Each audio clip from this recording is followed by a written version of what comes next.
Warning! The Stone Age Gamer podcast includes a lot of bad language. Cover your motherfucking ears.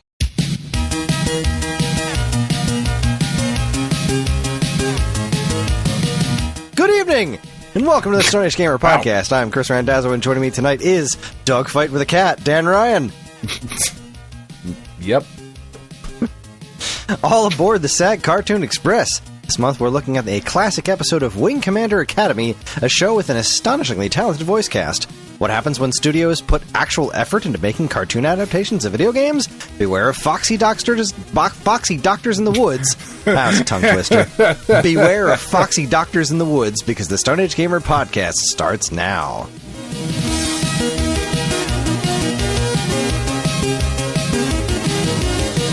Foxy doctors.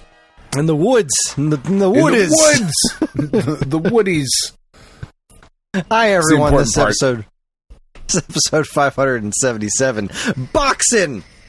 It's the week of August 1st, 2025, and welcome. For anyone new here, this is the official podcast of StoneAgeGamer.com. Dan and I talk every week about what's happening in the world of video games from a retro gamer's perspective, as well as whatever the hell else is going on in our lives. Speaking of which, how you doing?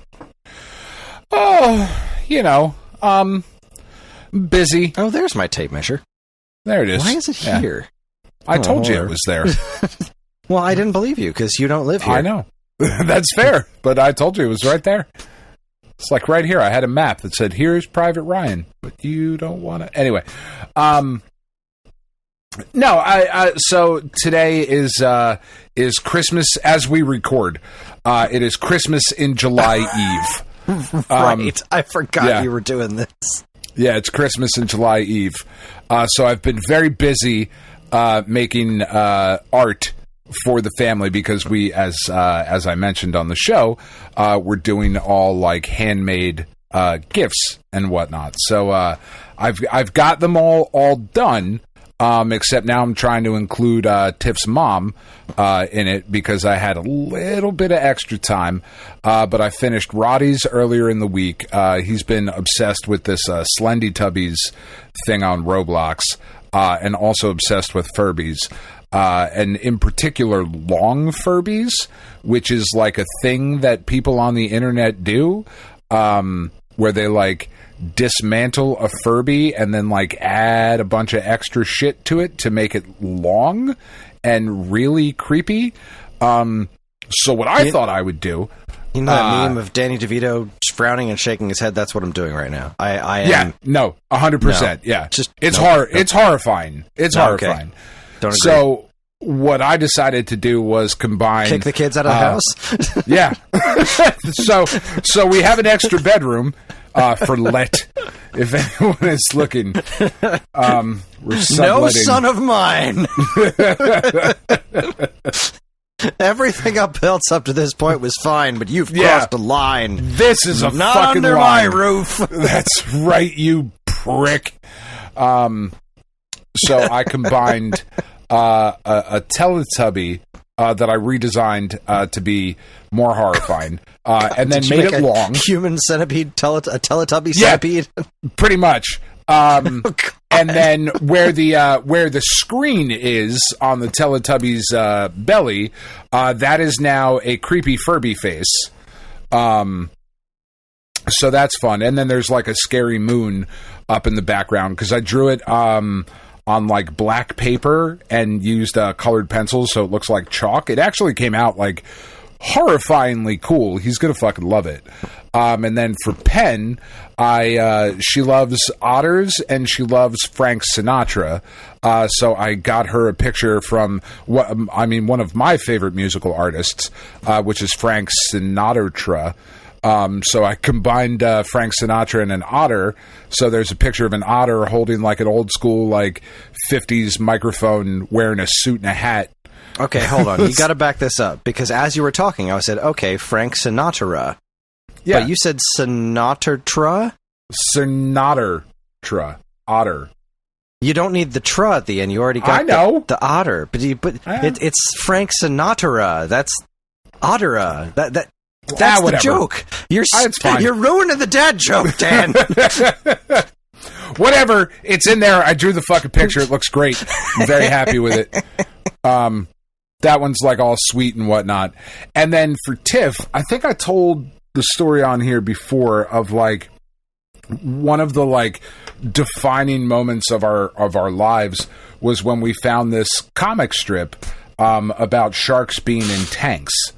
I'm pretty sure I told it before, but if I didn't, the comic strip started off with one stick figure talking to another stick figure, and he said, "Hey, do you want to go to the aquarium?" And the second stick figure said, like, "Oh yeah, I love the aquarium." And then the next panel was the second stick figure going, "But wait, don't they have sharks there or whatever?" And then the first stick figure in the next panel said, "Yeah, don't worry about it though. The sharks are in tanks." And then the last panel was the second stick figure yelling, "What? The sharks are in tanks?" And then there's a mental image, like a thought bubble of a tank being driven by a shark. And it's fucking hilarious. It's fucking hysterical. And the fucked up thing about it is that we were living in Lakeland, Florida. We saw it. We laughed our fucking tits off and have never been able to find it again. Almost like we Mandela affected ourselves. So I have now recreated said comic strip for Tiff. I'm very happy with it, but it's been a very it's none of them are as good as I want them to be because it took so fucking long because my hands still aren't cooperating as much as I would like them to. Thankfully, I am left-handed and my right hand is the bigger problem. But my hand still gets really, really fucking tired. Trying to draw and sketch and do all these like weird, crazy fucking things. So it's taken a very, very long time this week. But I went out and got frames and they're all framed and I'm wrapping them and we're having fucking Christmas dinner burgers tomorrow night. So like we're going to have turkey burgers with cranberry sauce on them and like sweet potato fries and like we're doing a whole fucking thing. I'm really excited about it. I have no idea what Tiff is making. I have no idea what the kids are making, but it should be really fun. Well, that's awesome. Yeah. I mean, it sounds like your entire living in your house would be a nightmare for me, but why is that? It's just like, well, there are these horrid creatures, so I'm going to draw a bunch of these, snake Furbies and Teletubbies and just horror everywhere and blood and just mountains of dogs and Yep. Yeah, my house is actually a fucking nightmare most of the time. I'm going to send you this picture that I drew for Roddy because it's all, not only is it like on black paper with like, so it looks like chalk, but I got a white gel pen to outline everything.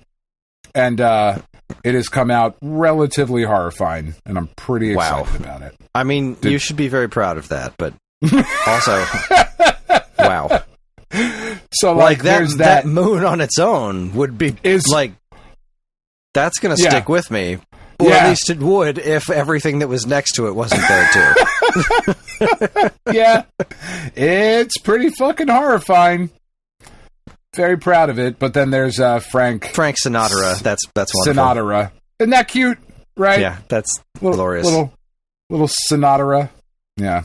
Anyway, beautiful. Yeah. This is my life. It was my idea. I was like, hey guys, we're fucking doing this. Mostly because I thought like, oh, I can do the comic strip for Tiff, and this happens to fall like the 25th of this particular July happens to fall on a Friday. Isn't that great? Right. Way better than it falling on like a Tuesday where like we can actually, we'll get up and we'll do a thing and it'll be awesome. And like, I mean, I'm surprised your family doesn't celebrate. You got married on Christmas in July, which is like, you love it more than I do. Oh yeah, it was that's totally why we picked that day. No, I know it is. Christmas in July. I know it is. That's why I'm so upset I wasn't even invited to the wedding. You know how much I love Christmas in July, Kris. This is a gigantic, massively important family tradition for me. And I thought that was so sweet. And then you were like, yeah, but you're not coming. It's like the Stockton Battle of the Bands, you know? Yeah, no, God, so big. So important. Really important to the local culture. That's right. Huge. So hugely important. I just found out some very good news. Jersey Cow ice cream is opening tomorrow. They're putting a Jersey Cow right next to my house. And I mean, it sounds like that is the perfect end to your dinner and movie and date night. Yeah, probably. We'll either do that or we'll go earlier in the day and bring the kids, but either way, shit's about to get real. Jersey Cow is good stuff. That's awesome. They have just enormous portions, like offensively enormous proportions. Like that's what she said. Like if you're not planning on eating an entire carton of Ben and Jerry's by yourself, like that's what they put on the cone. It's that much ice cream. It's insane. Do people not eat the entire carton? I mean, I try not to. Oh, fuck! Gotta maintain my girlish figure. Puss. Sorry, I'm still angry. I'm trying to be less angry, but I'm still angry. It's impossible not to be very, very angry. It's impossible not to have just a baseline anger going on. Oh, which yeah. Is why, yeah. Why I did something dumb this week that I'll mention here instead of holding off for the checkpoint. There was a because we got to talk about Superman in the checkpoint. That's all that's going to be. Yes, we need to talk about. I have a couple of things to mention, but yeah, for the most part, it's Superman. Usually, when clickbait articles come my way, I tend to ignore them, or I'll post something. You really should have ignored this one, and then find out that it's clickbait, and then be like, "Well, that was clickbait," and then I move on. But I was really just feeling like, no, somebody needs to call this guy out because several other people had done so. So here's the deal. The name of the article was. Hold on, I want to make sure I get my words right. I want to make sure that I'm getting everything spot on here. I don't want to misrepresent anything because that's very important. What's wrong with Atari celebrating their quote-unquote adaptation of Pac-Man for the 2600? A lot. So, okay. Sure. This is interesting to me. I you know me. I never assume that I know everything. I never assume I'm the smartest guy in the room. Maybe there's something I don't know. Maybe there are actual reasons why Atari should not be making this deal with Namco and doing all the things they're doing and putting in Atari 50 and re-releasing the game on a cartridge with a completely unique and original version of Pac-Man for the Atari 7800. Maybe this is actually a bad idea and it's reasons that I don't know. So I click on this article and the entire point is Atari Pac-Man for 2600 is a bad game. Which it is. It is. No one's arguing that. No. But that doesn't answer... That doesn't answer your statement. What's wrong with Atari celebrating their adaptation of Pac-Man for the 2600? The game is bad. Okay. Sure. So what's wrong with them celebrating its existence? It was a hugely successful game. People have lots of nostalgia for it. It was a massively important piece of video game history. Like, not exaggerating, it was a humongously important piece of video game history. Yeah. The quality of the game is actually immaterial. It was a cultural event. It was the first home port of Pac-Man. Why shouldn't they celebrate that? They're not just celebrating that game. Like, yeah, they mentioned that this includes the infamous Atari 2600 port of Pac-Man, but they're also re-releasing Dig Dug and Galaxian, I think, and Xevious. They made a deal with Namco, and they're bringing a whole bunch of their Namco Atari stuff, because that was a big deal. Atari was making Namco games for their Atari platforms. It's a huge deal. This article touched on none of this. And before you even get into the rest of the article, Atari is acknowledging in their press release that the game is not good. They're they not call like it infamous themselves. Yeah, and they're not like that was his look point. at how fucking dope this is. Yeah, they're not trying to sell it as this great thing, this overlooked piece of history. Like they know what it is. They're selling it for its historical importance. They are putting it in Atari 50 with documentary content explaining its significance and putting it in context, and also including several other very good games in that collection. And the only other way you can buy it is on a new cartridge that works on your original 7800 or 2600, depending on what you do with it, or the 2600 or 7800 Plus, which includes the Atari 2600 Pac-Man, which is bad, and a brand new, really good-looking port of Pac-Man for Atari 7800. So no matter what you do, you are buying a good home port of Pac-Man with the bonus content of the crappy 2600 Pac-Man for comparison and historical significance. Yeah. This nothing is not wrong touched with on. that. I don't. There is nothing wrong with that. Yeah. I don't. If anything, it's a net positive. Yeah. It's a good thing. Not only good games deserve to be preserved, especially when they're this historically significant. It's the same way I feel about E.T. Like, if there was a way to get E.T. on these collections, like specifically Atari 50, like selling it as a new cart on its own, I don't know about that. But putting it in Atari 50, where you could put it in historical context, because it is such an important piece of video game history, hell yeah, people should be able to regularly be able to play that. Like, the whole thing with like having Pac-Man, the crappy version of Pac-Man next to a bunch of other good versions, is like, even for educational purposes, if you're learning about how important it is to get things right when porting one thing to another, it's just as important to see a failure as it is to see a success. Like, it's just a good story. It's good stuff. It is a overall positive. And this article touched on absolutely none of that. His entire point was this game was bad. Even Atari thinks it's bad. They shouldn't be celebrating it. Also, here's a bunch of links to my other content. Like, I did this playthrough of Pac-Man on Atari for YouTube a while ago. You should totally watch that so you can see how unappealing the game is. And I wrote this other piece a long time ago that talked about Atari for 2600. You should read that too. Now, this went up the same day as the announcement of the Atari of the Pac-Man Atari deal.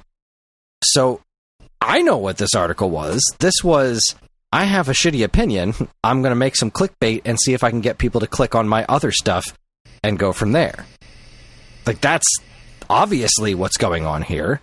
Now, of course, I don't know this for sure because the author took great umbrage with people calling out his article for being clickbait and telling them that he fundamentally misunderstood everything about what was being announced today.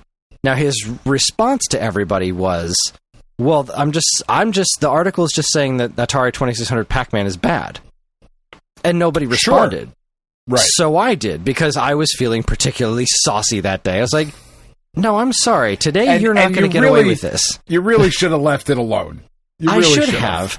But it just bothered me so much that this person is just allowed to get away with that. Like, someone says, you made a clickbait headline, and then your article didn't touch on what you mentioned in your clickbait headline, so what's the deal? And his response was always like, the point of the article was to say that Pac-Man for 2600 is bad. I'm like, well, that's not good enough, because that's not what you said.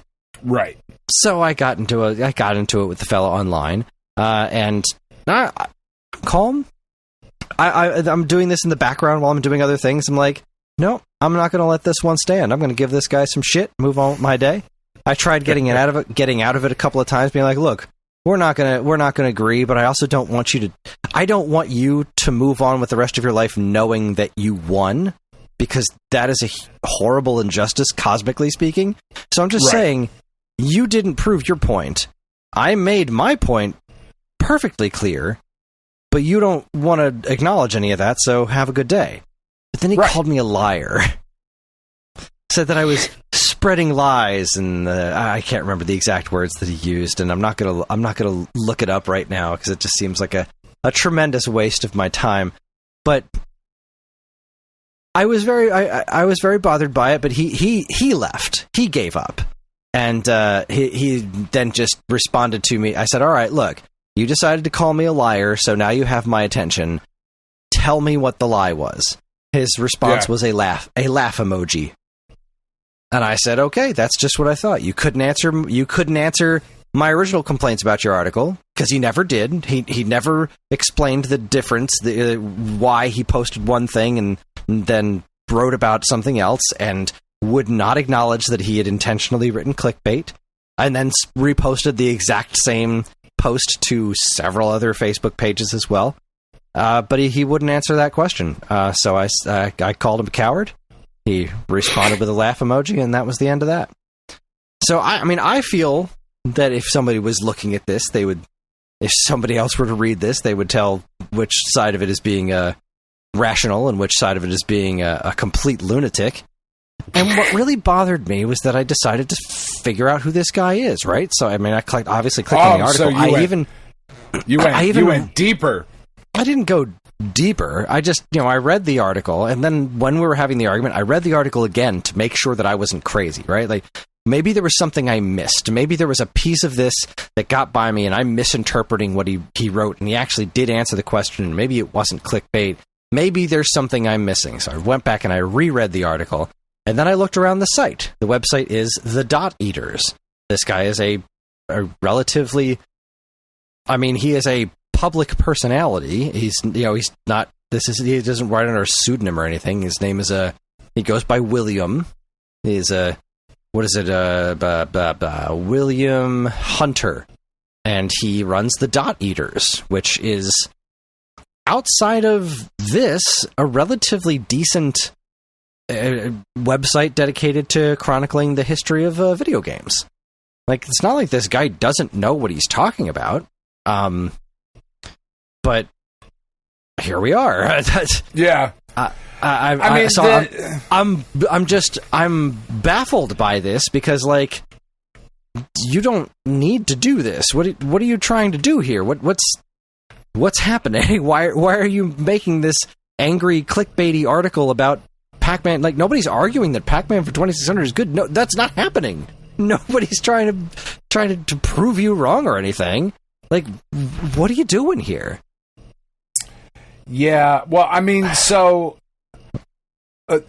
stop feeding the trolls, first of all, because you do this shit to yourself.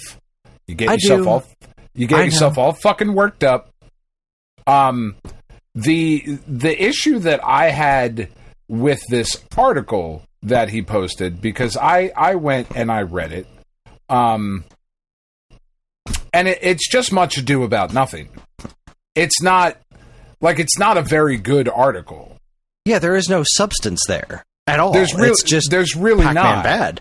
Like, Pac-Man bad links to my other stuff. Like, what was the purpose of this? Yeah, I don't. Yeah, that really is what it comes down to. I don't really see the point of it. And, like, where I would take issue with it, and I think the opportunity you missed here is that the article is not titled "What's Wrong with Atari Celebrating Pac-Man" or whatever the fuck it is a lot. The title of the article on his website is "Atari Leans into Having Made the Worst Version of Pac-Man Ever," which, that as an article title, it is totally fine. If he had posted that, they are leaning into that. But absolutely then to are. Post it with the like you said, that title put onto forums is the clickbait part. So I think your point was correct. I don't think you got there, because that was not the point that you made, was comparing the title of the article versus the, like, hey, come read my article title, which are two very, very different things that he posted, which is unfortunate, because that is a fucking clickbaity tweet, whatever, like, oh, blah, blah, come look at this shit, because that was my only... But that was my big complaint, was that he... Right. I was like, you posted clickbait. Just admit it.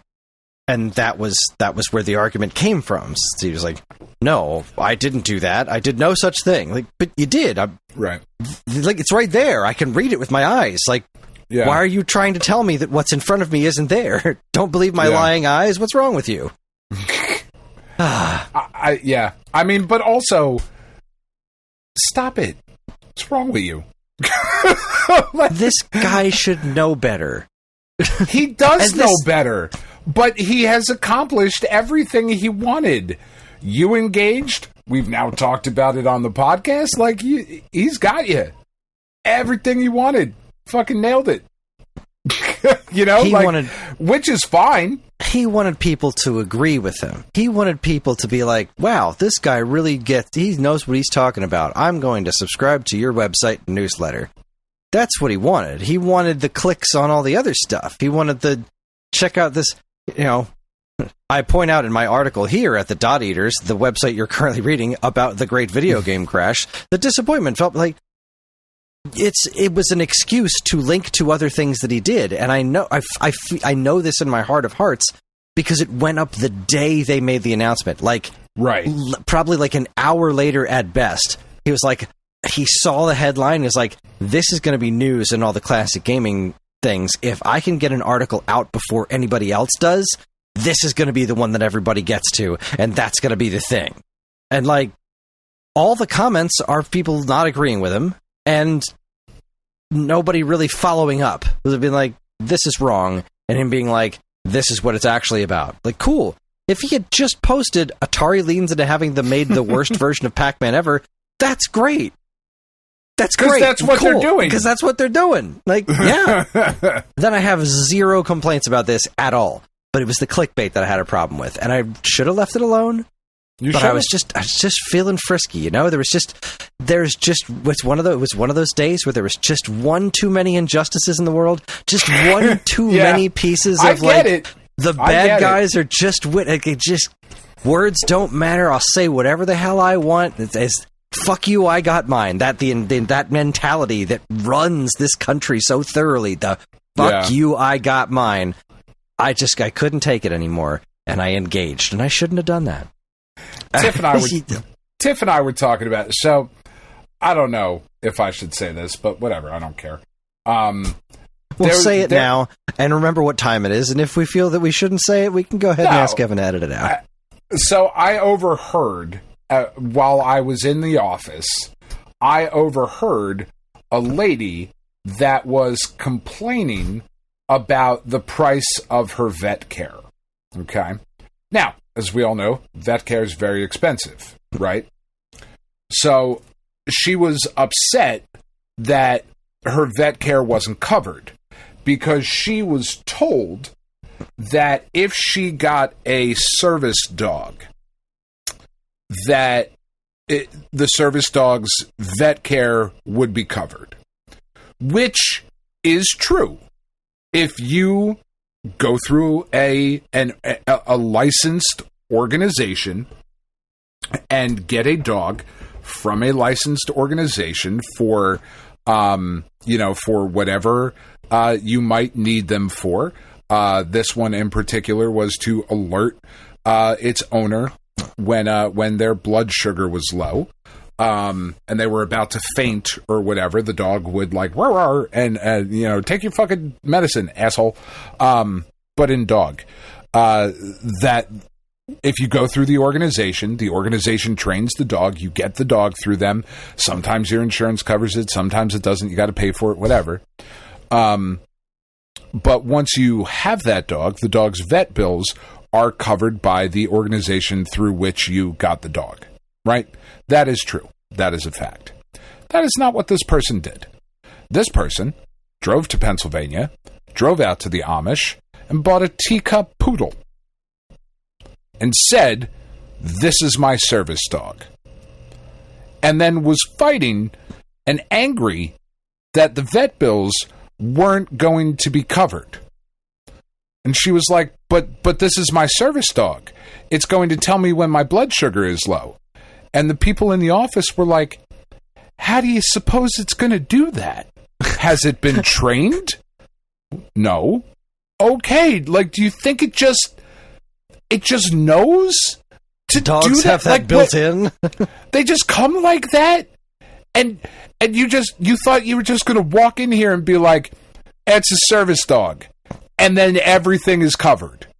Like in the hospital, like, and as I was driving away, I was like, it must be nice, actually, to be stupid.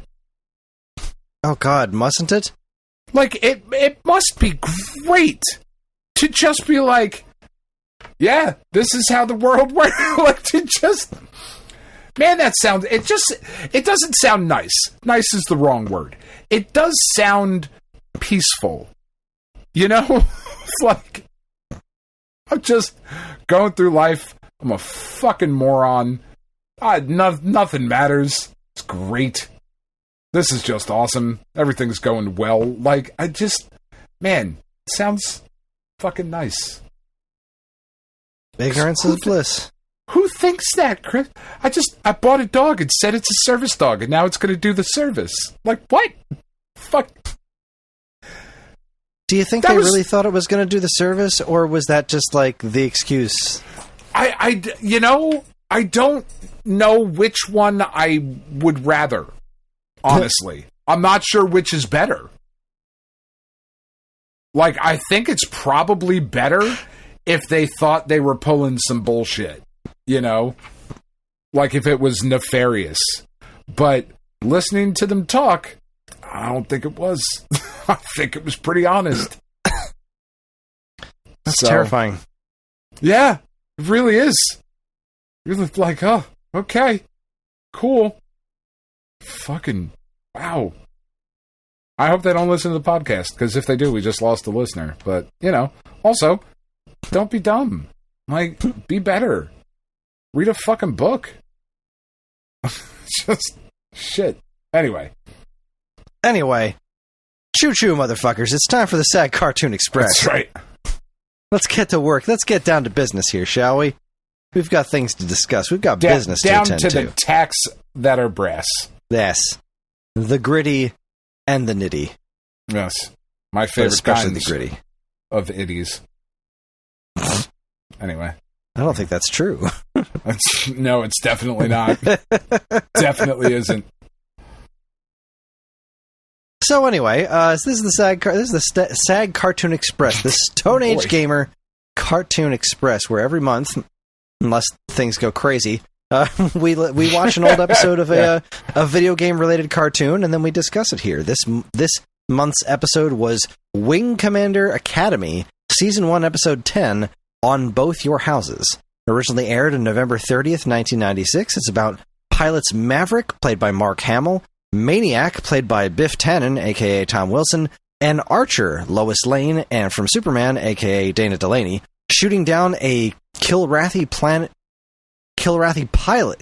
and landing... Yes. Sorry, I wrote planet, but I meant pilot. And landing definitely on a remote planet because they landed on a remote planet to finish the job, I think, where they run into a mysterious doctor in the jungle who wants to end the war by any means necessary. Yes. This was just a perfectly good episode of television. Yeah, that's what I was going to say. I think I hate this episode of the most of any that we've watched because it was just fine. There's nothing really to talk about.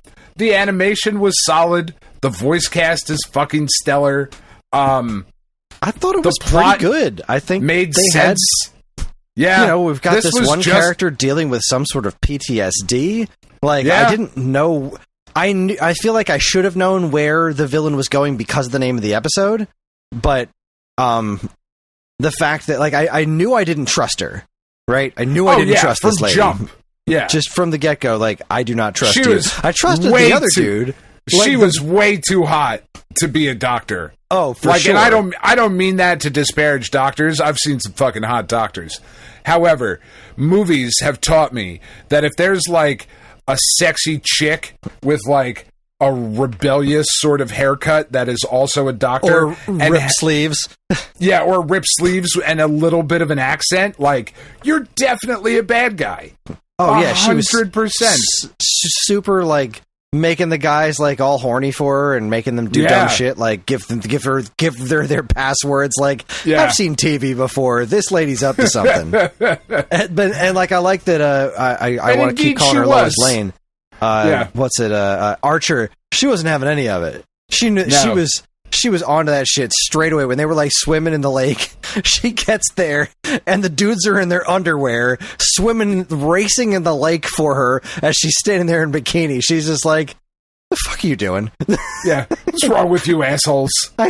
First off, you guys are jackasses, and second off, what do you do? I know you're up to something. I don't trust this shit. I'm a hot chick too. Don't fuck with me. Don't try to play a player. We can smell our own.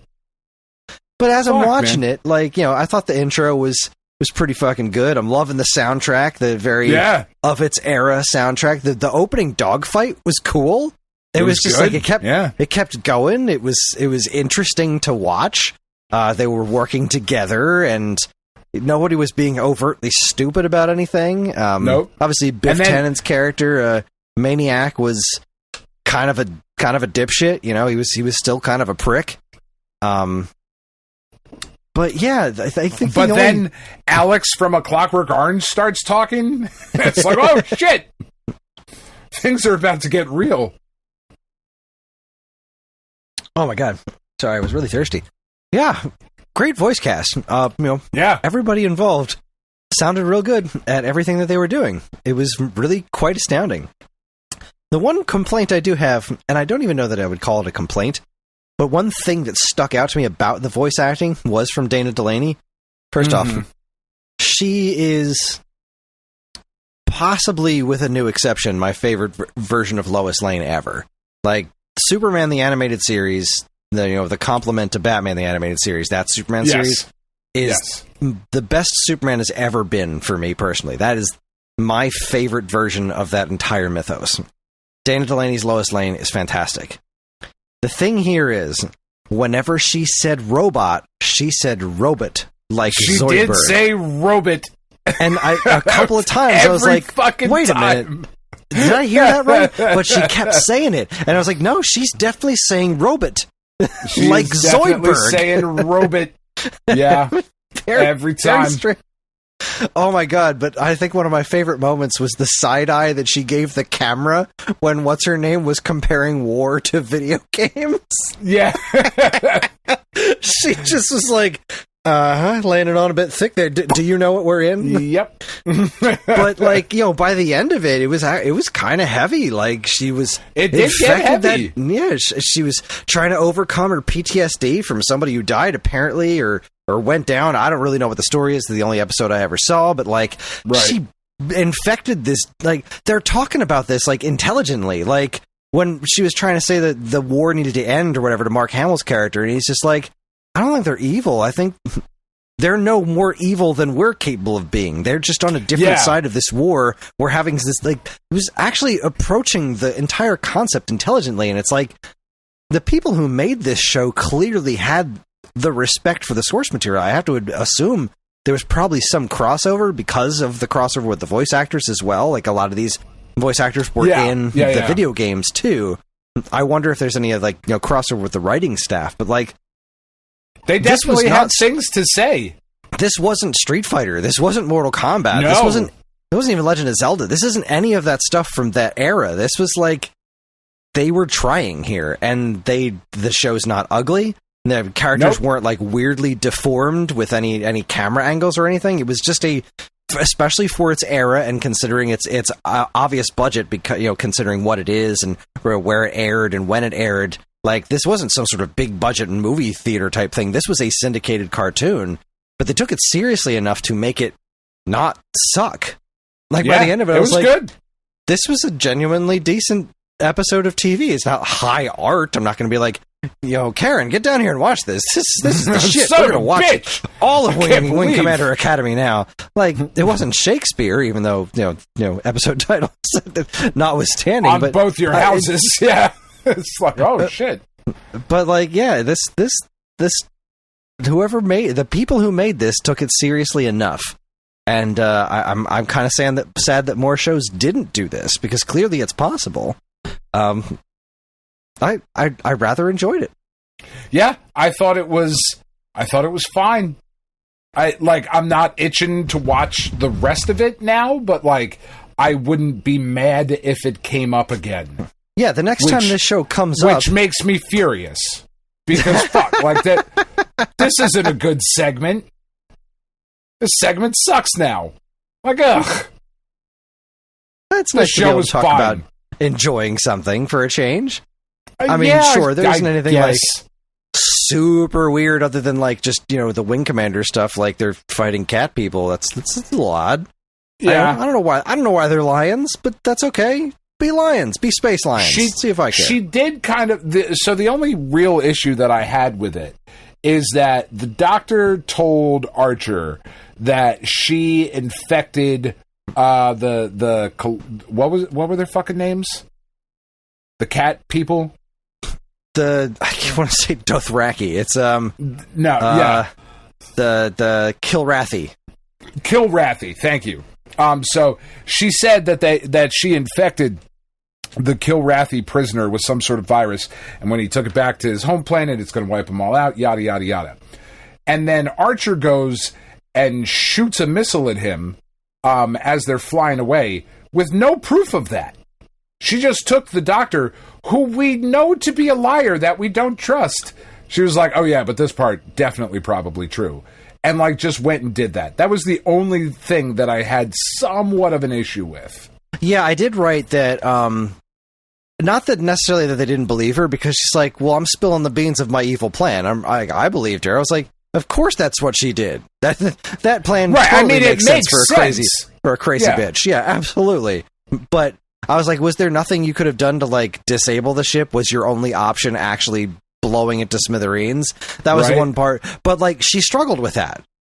She did. For a kid's cartoon that was in syndication on wherever the hell this aired, like, the fact that she struggled with it, she tried to talk to him and be like, look, dude, I don't know how to trust her. I don't know how to make you trust me. Kill you. I don't know how to make you trust me. I am chasing you around, and we're races that hate each other, but this bitch is nuts, and she's trying to actively genocide you right now. Yeah. Please listen to me. And the guy's just like, I'm not going to listen to you. All you guys do is lie. I'm out of here. It's like, fuck. All right, well, then she blew up the guy, and like that. Then the episode ended. She was like, that shit sucked. The end. It's like, wow, that was ballsy. That was a bold move for a show of this caliber. I was pretty impressed with that. Like when it was over and I didn't like feel good. I was like, damn, that was rough. Not like because it was bad TV, but because like it made me feel some feelings there. I was like, damn. All right. Yeah. It was good. Yeah. Good show. Good show. Good, jolly good. So before we pick our next thing, we only had one piece of feedback, which I'm kind of upset about because of how solid this show was. I kind of to be fair, we are recording a day early. Yes, we are a day early. Because tomorrow's my wedding anniversary. Yep. Even though I gave everybody homework. And nobody did their fucking homework, you fucking pricks. What a bunch of assholes. Yeah. All right, so Trashman watched the show. Said, somehow I completely missed the boat on this show back in the day. Notes are as follows. Very cool opening. Hard agree. Planets always pulse like a heart when viewed in a hologram. That's interesting. I never noticed that. This music slaps. Absolutely. Whoa, did they just ignore the rules of engagement? Didn't even try to communicate, just started shooting. That's right. In the beginning, I guess they kind of did. Remember, kids, in space, you can hear everything. That alien ship exploded and turned into a car. That it did. That was awesome. I wish they would have made toys. We got jumped by some Kilrathi fighters. That's not what happened at all. You guys shot first. That is true. Swimming is part of my morning routine to stay in shape. Apparently it works. That was the scene that I was talking about where she was throwing shade at her. Yeah. Absolutely love that. Rutro, mechanical tentacle grabbing a woman. This girl is screwed. Oh well, she found a rock. She threw the rock. Fat lot of good that's going to do. The whole robot exploded? Yes, that was a very effective rock toss to a robot. Why are these Wing Commanders so worked up about a foreign hostile alien race being used for medical testing? You just tried to kill them. As far as I can tell, the guns have no... Also fair. I do like that they are, by the end of the episode, they were attempting to make the effort to be like, we're at war, but we don't necessarily believe that these people are evil, or at least Mark Hamill's character was. Biff Tannen was all about fuck these lions. Yeah. These space lions gotta die. He was trying to get some Strange. He was just like, the hot chick said kill him, and then she'll fuck me. So, like, as far as I can tell, these guns have no recoil, so any robot missing a shot makes no sense. It's true. How does she know the code to your fighter? She's got nice tits. Yep. Well, yeah. I mean, it do be like that. She's just drawn that way. It do be like that. You can't let him get away. Yes, we don't want to win the war in one fell swoop. You better kill him so war can continue. Well, that's not what it was. LOL, the show just fucking ended after that? Did she actually kill him, or was it all in her head? Tune in next time. Oh shit, Mark Hamill, Malcolm McDowell, Tom Kane, and Dana Delaney. This show's voice cast is some kind of all-star team. Overall, not bad. Agree with you, Trash Man. This was not bad at all. Nope, it was good. That's some surprising shit right there. Yeah. I didn't expect much out of this show. It's fucking Wing Commander. Like, yeah. Who likes Wing Commander? It was never a big enough property, I would imagine, to get its own animated series, but here we are. I'm glad it did. And it's good. Fucking assholes. Yeah, every last one of them. All right, so let's see here. Where's my sheet? Cartoon Express rankings. So, where are we putting this one? So let me get it written down here. Wing Commander, where are you? Wing Commander Season 1. Wow, I can't fucking spell. 1 Episode 10 on both your houses. Okay. Obviously, it's better than Donkey Kong, Bubsy, Video Power, Adventures of Mario 3, Adventures of Sonic the Hedgehog, Double Dragon. We feeling better than Captain and the Game Master? Yeah. Are we feeling better than Mega Man, Bad Day at Pearl Park? Yeah. Feeling better than Pac-Man, Sir Chomp-A-Lot? Oh, yeah. Yeah, I'm with you. I think this goes right to the top of the list. Yeah, it goes right to the top. This is the best piece of television that we've watched so far on this show. Yeah. Wild. Yeah, unexpected. Not what I thought. Not a bad unexpected. I'm okay with it. Yeah, I'm not bummed out, really. I just surprised. Didn't see that coming. Yeah. Okay, let's see here. Where's the link to that? Okay, there it is. Wheel of Names. So we've already removed Wing Commander. We've got a bunch of shows left. Wheel of Morality. Turn. Tell us the lesson that we should learn. All right, here we go. What is the next show that we'll be watching? The Cartoon Express. Here we go. It's a spinning. Where are we going to land? Up. Oh, Video Power. Oh, no. Okay. All right, Video Power. We're removing it from the list. Let's head over to the Plex, highlight Video Power, and find out which episode we're going to be watching. Man, I was really hoping for something we hadn't watched yet, but here we are. Yeah. Video Power. Let's see. We watched last time. Which one did we watch last time? I'm going to make sure we don't watch the same one. Shuffle. This says Season 1, Episode 17. What episode is this? I don't think this is the one we watched, but let me make absolutely sure. Because these don't have titles. Right. Train Game. Ooh, that's not the one we watched, right? I don't believe sound familiar. So. No. Okay, well, here we go. Well, Video now Power. It is. Season 1, Episode 17, Train Game is the next stop on the SAG Cartoon Express. Oh boy. You're welcome. Yes, we're doing the world a service here. All right, well, that wraps up our first segment. We're going to take ourselves a quick break, and when we come back, we're going to hit up Week Old News. You're listening to the Stone Age Gamer podcast from Geekade.com. Stick around.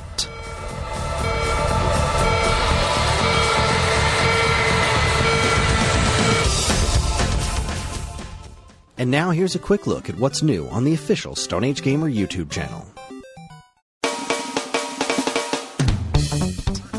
Commercials. First up, Contra. It's a series that's had some very high highs and some very, very low lows. Contra Force, Contra Legacy of War, See the Contra Adventure. It's like the worst name ever.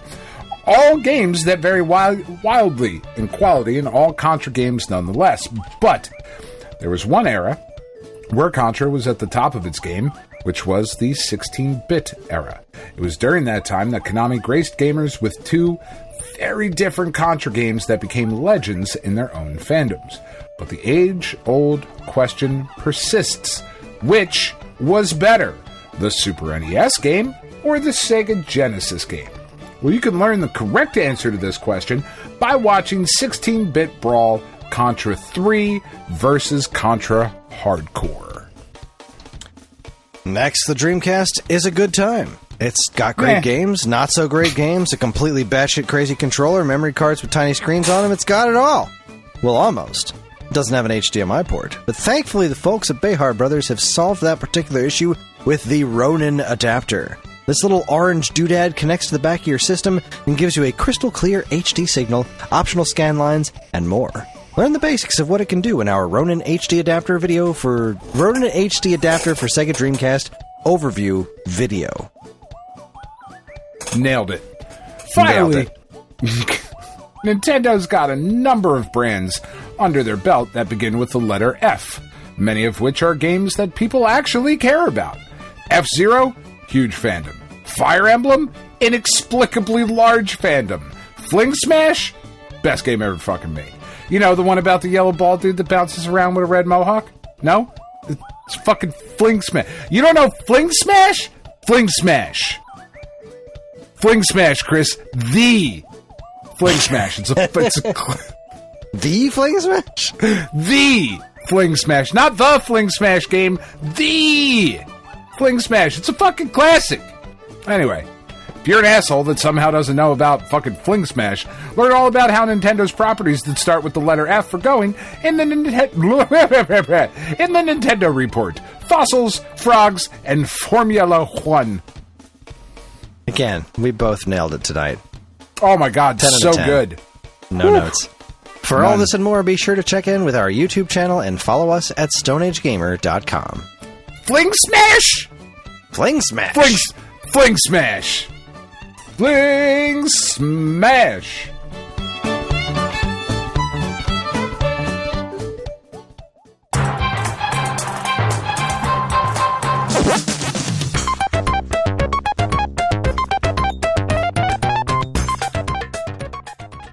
All right, everybody, we are back. Had ourselves a nice little break. I should have went and got more water, but it's okay. We'll have another break after the news, and then I'll get some more water then. Or maybe I will just not. I'll just go thirsty for the rest of the episode. That's right. For you. For these fans? Question mark. What's wrong with our fans? A lot. Oh boy. Well, that means it's time for my favorite segment, your favorite segment, everyone's favorite segment. Strap yourselves in for Week Old News. Welcome to Week Old News, where we talk about all the news that was new a week ago. And what have we got on the docket today? This is a headline that I didn't understand because I don't know most of these words, but it seemed like it was good news. IGN reports, Still Wakes the Deep Studio, The Chinese Room, announces management buyout gaining independence from Sumo Digital. Yeah, I mean, all of that sounds great. Yeah. I mean, I've heard of Sumo Digital. I've never heard of Still Wakes the Deep. I've never heard of The Chinese Room. Oh, that's because you don't listen when I talk. I don't. The first game I played on the fucking Steam Deck. Really? Oh, it's not a very memorable name. It's the walking simulator with, like, the really impressive accents. Oh, that's like this game? Yeah, that still wakes the deep. Oh, well, I remember the game. I just don't remember the name of it. Yeah. Okay, well, that's cool. All right. Well, I mean, I didn't know they were owned by Sumo Digital to begin with, but having their own independence back is a wonderful thing. It definitely is. Go team. Yay, internet. Yay, good stuff. Everybody should be trying to get their independence back at this point. Indeed. Big corporate buyouts are factually proven to be bad for everyone involved except the corporations. The people running the corporations. All right, we got a little two-parter here. We touched on this earlier, but let's talk about the real story here. First, we'll go with the part of it that makes me the most excited. Go Nintendo reports the Namco Legendary Pack DLC announced for Atari 50, the anniversary celebration. I cannot freaking believe this. When Atari 50 came out, I didn't really dock points off of it for this, but it was a big point of contention in it of how Atari 50 was incomplete because of all the stuff that it was understandably missing. And Pac-Man was a huge piece of that puzzle. Like, the biggest ones for me were E.T., Pac-Man, and Space Invaders. And I get it. Those aren't cheap. But selling them off as DLC? That's totally understandable. And they're also coming with new documentary content that makes me so happy. So this is a DLC pack that's all based on Namco stuff. We've got... This pack includes 3 Atari Pac-Man games, Pac-Man 2600, 5200, and Atari 8-bit. This marks the first ever re-release of these games for consoles. Interactive timeline exploring the history of Namco titles on Atari consoles, featuring video interviews with developers, archival materials and documents, photos from the era, and more. I am so curious if they're going to touch on any of the Tengen stuff. Because the whole Atari-Namco relationship, it would be interesting. I don't know if it fits in the scope of what they're doing. I mean, it technically does, because it was Atari that did the Tengen label and then ported the... They didn't port them. Namco, I believe, Namco handled those ports themselves, but Tengen published them for NES. That is unlicensed titles. Like, I kind of feel like there's some sort of wacky legality involved there that's probably not going to touch on it, but it would be fascinating if they did. Anyway, this is cool. The U.S.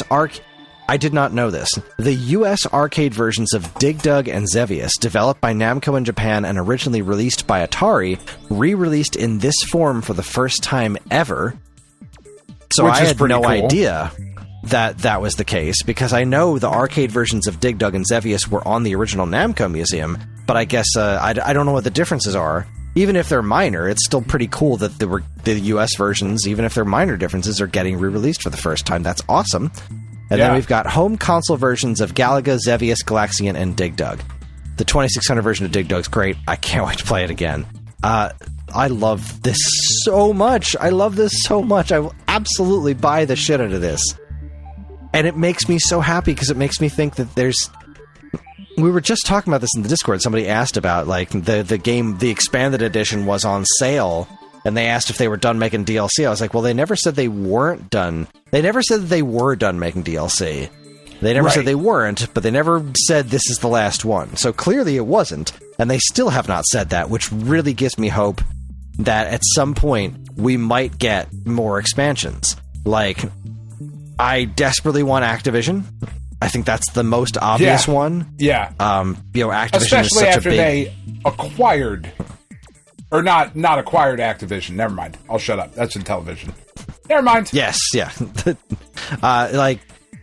If we could get this kind of material talking about, because they've already had like old Activision, the big Activision people. Like, I think David Crane's in the original Atari 50 at a couple of points being interviewed. So like, if we get this content for Pitfall, for River Raid, for Grand Prix, for Barnstorming, for whatever, the Activision 2600 stuff is so huge. It was the birth of third-party games. Like, that was it. It's such a big part of history. And obviously, Activision, Microsoft, whatever, isn't going to just give that stuff away for free. But it seems like, especially since we made a deal with Namco, it seems like it might be possible. The outliers, like Taito would be very interesting. Taito would be interesting, yep. I think they made enough stuff to warrant it. I mean, obviously the two big ones would be Jungle Hunt and obviously Space Invaders. Right. But I think there's enough other content from Taito on Atari platforms that it might make it worth it. Of course, the other big one would be if they could strike some sort of deal with Warner, because I'm pretty sure Warner is the company that owns... they own Defender, but I believe they also own the bulk of the Atari Games stuff. That was that second branch of Atari that existed. So that's Gauntlet, that's Paperboy, that kind of stuff, like 720. So, like, man, making a deal with, like, a Warner Brothers expansion? Oh, boy.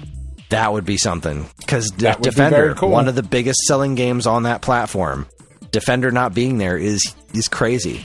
But this opens up the doors. But even if it doesn't, even if this is the last one, I'm just thrilled that this is going to be here. That version of Pac-Man was my introduction to Pac-Man. I didn't go to arcades before, and I know there's a lot of people that were like me out there. They're like a lot of kids from that age. This was their introduction to Pac-Man. It's really bad in comparison to the arcade version of Pac-Man. It's but terrible. If you've never played that one, it's a pretty fun game. I had fun with it. I played it all the time. And I made a big social media post about it on the Stone Age Gamer accounts. And more than a few people had that same sentiment of like, no, I didn't think it was a disappointment. I didn't know any better. I thought it was super fun. I asked what was a bigger disappointment, Pac-Man or Donkey Kong for 2600, and a lot of folks were like, neither one. I was a kid. I had a lot of fun with them. They're bad compared to their original arcade releases, but taken on their own. Again, context is very important. They're still fun to play. If you had never played those, if you had never played those versions of that game and all you knew of Pac-Man was what you had in front of you, like... That I didn't know the original arcade Donkey Kong. I had a ColecoVision. Yeah. That was the version of Donkey Kong that I played. That was Donkey Kong. Like Pac-Man... I didn't know if there was better or worse or whatever. I was fucking 3. Yeah. I didn't fucking know any different. You know, I was 3 or 4 years old. I remember sitting... in like my mom's bedroom. It was like this weird apartment where we lived upstairs from my Aunt Sandy. Like she had a house I think we were living in Fairlawn at the time, or it might have been Dumont when we were living there in North Jersey. But we had like Aunt Sandy was like on the first floor and we were on the second floor, but it was like a studio apartment mostly that had like a bedroom off the side of it, which was kind of weird. It was like a studio plus one, and the only reason I say that is because the main living space had the kitchen and the bathroom and the living room and the bedroom all together, and then there was just it might have even been, because again I was like 3 or 4, it might have even been a closet that they put a bed in for me. But like I remember sitting on the floor with my ColecoVision hooked up to my mom's TV playing Donkey Kong. I didn't fucking know any better, you know? Yeah, it's still Pac-Man. It's still the same basic principle. It's ugly as sin. It sounds weird. It looks weird, but it's still Pac-Man. I had a lot of fun with that game. Yeah. Yeah. So the other piece of this puzzle, Time Extension reports, Atari is re-releasing its 2600 Plus to celebrate Pac-Man's 45th birthday. See, that's the other part of this. This is Namco working with Atari to celebrate Pac-Man's 45th birthday. And that includes lots of pieces of the character's history that are very important. So this 2600 Plus is yellow, and it's got Pac-Man and the 4 ghosts on it, and it comes with a yellow joystick and the Pac-Man double feature. This is what's super cool. Quote, a brand new version of the iconic console in Pac-Man Yellow with illuminated character icons across the front, says Atari. Play retro games just like you remember them on a system upgraded for today with HDMI output, blah, blah, blah. This also includes an all-new Pac-Man double feature 2-in-1 cartridge and a Pac-Man addition to the CX40 Plus wireless joystick. So it's got these different colored wireless joysticks that match all the different ghosts. And this double pack includes, from what I've come to understand, a brand new version of Pac-Man. Like, this Pac-Man was never released on the 7800, and they created an Atari 7800 version of Pac-Man that looks really good. I hadn't seen this trailer yet, so I'm watching the trailer for the includes wireless edition joystick, double feature game cartridge. Yeah, it looks pretty dang good, this 7800 version of Pac-Man. Nope, you can also wrong. buy... It's shit, Chris, and they shouldn't be excited about it. How fucking dare you? What's it? Another piece about the cartridge is that they got the artist that drew the 2600 Pac-Man box art, which is fucking fantastic. Like, say what you will about that game, the box art's always been great. They got that same artist to draw new art for the cartridge for Pac-Man Double Feature. Come on, that's awesome. That's great. Come on. They're also re-releasing. Let's see. On the Twitter account, might we introduce you to the 2600 plus Pac-Man collection coming later this year? All new Pac-Man game for the 7800. And then Atari 7800 versions of Galaga, Dig Dug, and Xevious. Those are being the actual cartridges are being re-released. I think they're only like $35 for the new copy on their website, which is about the same. It's about like if you wanted to buy a new version of Dig Dug for 7800, it's going to be about that. Like not a huge difference as far as the price is concerned. So it's like kind of silly on one hand, but on the other hand, I don't know. It's kind of neat that they're doing it. Yeah, it's kind of awesome that they're just, here's some new game cartridges for some old ass games. And I love this double feature Pac-Man one. I think that's really cool. I love everything about this. I love everything about this with one tiny exception. And somebody posted this on our Twitter account. Let me see if I can actually find it so I can credit this guy. Here it is. David Baisley on Twitter. When I posted earlier, the infamous Pac-Man for 2600 is coming back. Fortunately, it's bringing some much better arcade ports along with it. What did you think of 2600 port of Pac-Man when it first released? That's what I wrote earlier today with an advertisement, of Pac-Man coming to home consoles. And he responded with this picture. It taught me about about truth in advertising as a child. And the picture that he posted, he photoshopped the Pac-Man and the ghosts off of the front of the 2600 Plus and put the Atari versions of Pac-Man and the Ghosts on the front. And I was like, is it wrong that I want that even more? Like, I do. The one with the Pac-Man and the 4 ghosts that look like the arcade version, that's adorable. But this is amazing. I genuinely want this. Like, I'm not going to spend the money, obviously. I'm broke. But also, if they released one that had the Atari Pac-Man and Ghost sprites from the game on the front of the console, I would absolutely buy that. But this game was so big for me when I was a kid. I was such a huge Atari fanatic. I would not be surprised if they did. I really wouldn't. No, I don't think they will. They're not going to make surprise me. You think they're really going to manufacture a whole second version of this thing to have the Atari sprites on the front? I don't think so. That's madness. Wouldn't surprise me. I would shit my pants. I would come over to your house and shit your pants if they did that. Fair, but like, I don't know. I love this. I love everything about this. I wish I had the money to buy it. It's just such a wonderful thing, and it gives me so much hope for the future. And the future. Both of them. And the future. I tell you what does the exact opposite of hope for the future. That makes me weep for the future.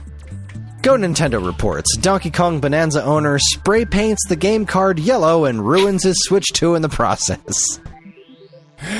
I mean, I get where his head's at, right? Yes. You want it to match the other ones. I get it. We just had this conversation about when we went to Frank's house and he had that Link to the Past that was the shiny gold cartridge. That kind of stuff is cool. But you know what that wasn't? Fucking spray painted. Yeah. And even if it wasn't just the original cartridge. Never a good idea. Because when you paint things like that, it adds mass.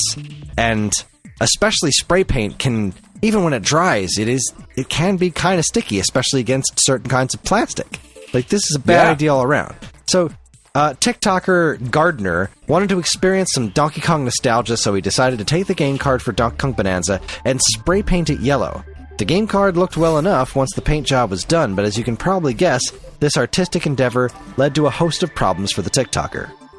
Gardner soon realized that the paint job made the game card too big to fit into the Switch 2, which led him to forcing it into the system. Not surprisingly, Gardner then found out that he couldn't get the game card out of the system. Then he turned to brute force to remove the game card, but all that left him was a damaged paint job and game card. Gardner is still unable to get his yellow copy of Donkey Kong Bananza out of his Switch 2, which means he's out of luck when it comes to playing other physical games. There's little chance Nintendo will fix this issue, which means Gardner will have no choice but to go the all-digital route moving forward. So, like, it's kind of fine because he can still play digital games. Indeed. Right? So it's kind of okay. But also, like, here's a PSA for everybody who might not know this. If it doesn't fit, don't push harder. Yeah, don't brute force it. In all aspects of life, it doesn't work. Nobody is happy when you do that. No one. No matter what you are trying to put where, if there is too much resistance, you either got to lube that shit up or come up with a different idea. It just...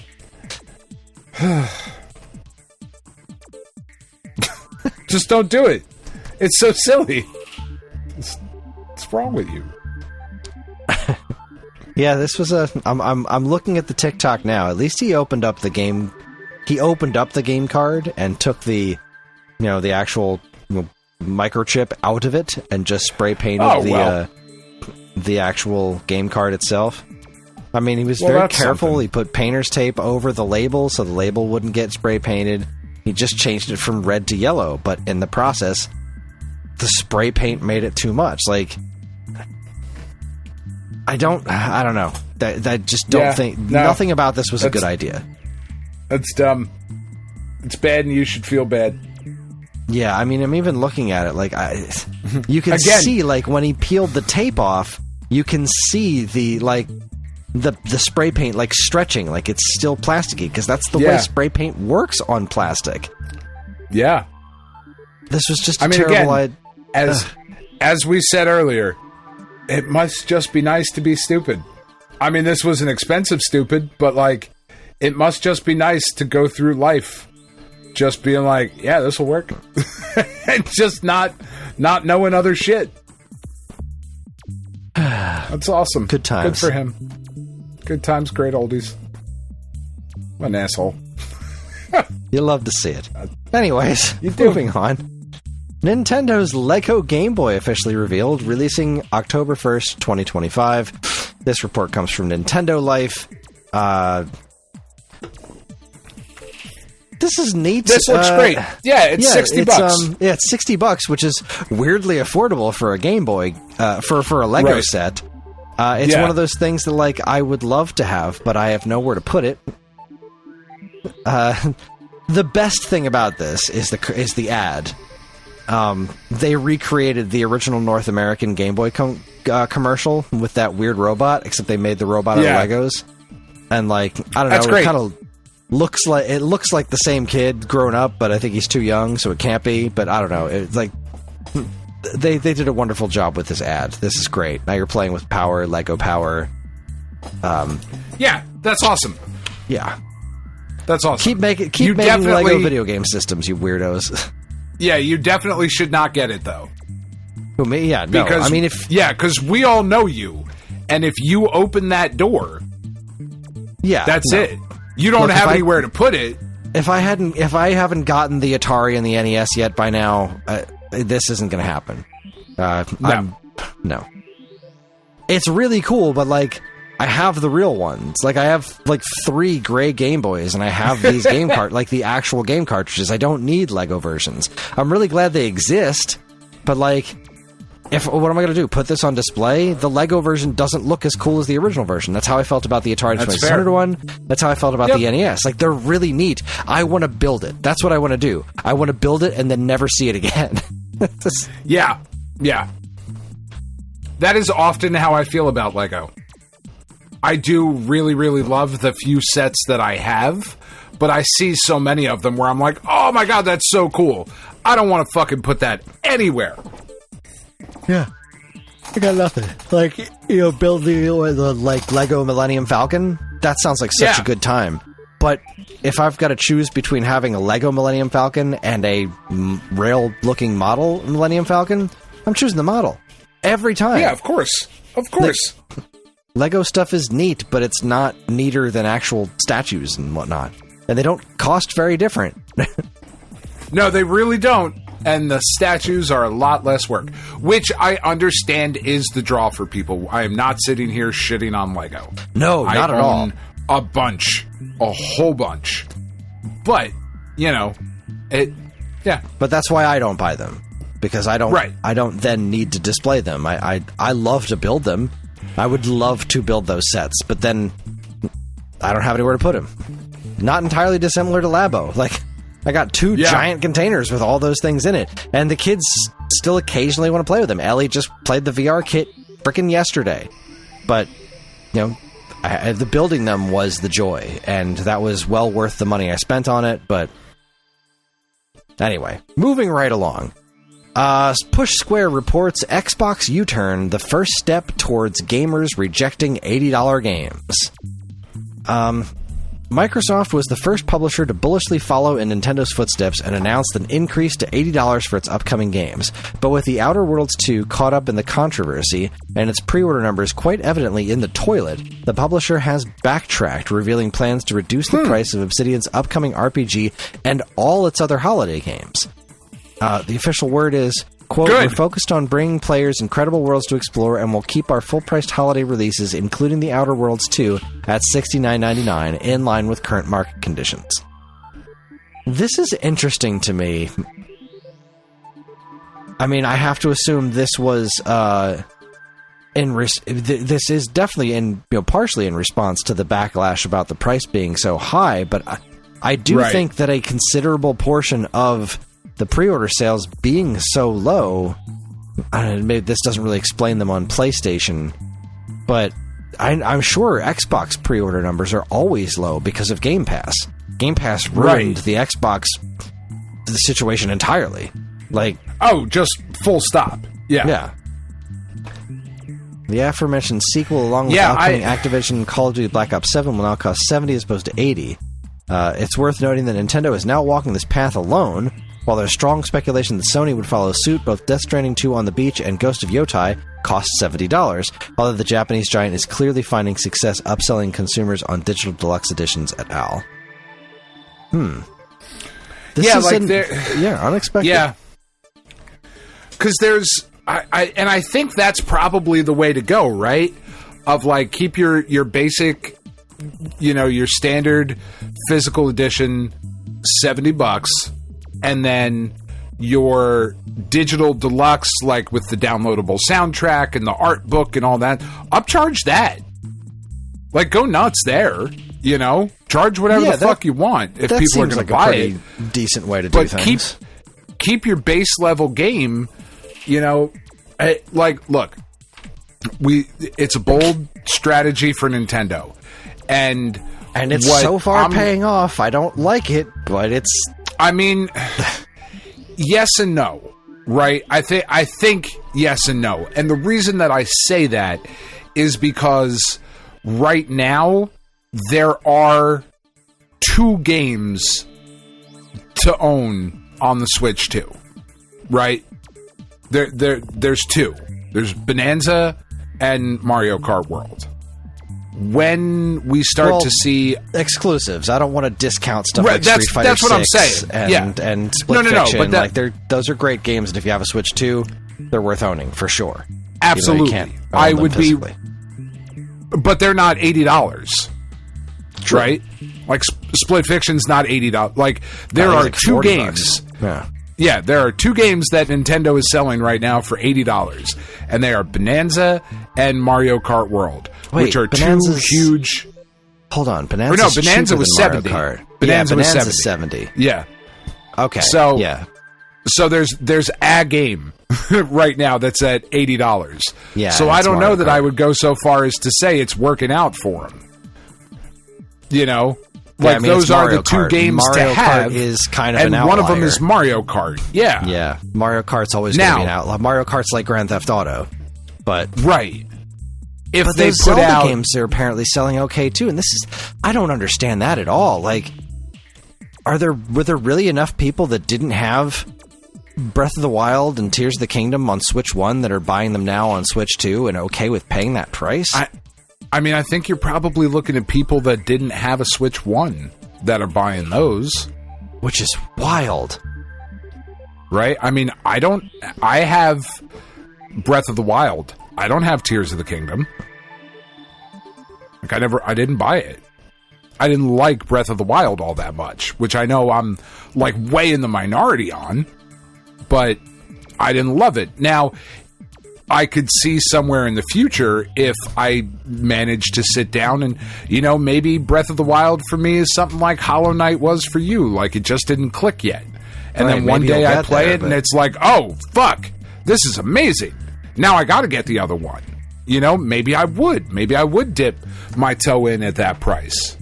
I don't think that's going to happen, but, maybe. But like $80, Tears of the Kingdom was already spicy on Switch, right? Tears of the Kingdom was $70, I think, on Switch, which was like, oh, that's $10 more than your usual Switch games, and it's $80 on Switch too. I don't know. I would be really curious to see like what the sales numbers are. Yeah, after the initial hype has died down, right? Because right now we're still in the hype period. Their next quarter financials are going to be very interesting. Yeah, I'd be really curious Xbox to see like making this move was a shock. I really didn't see that coming.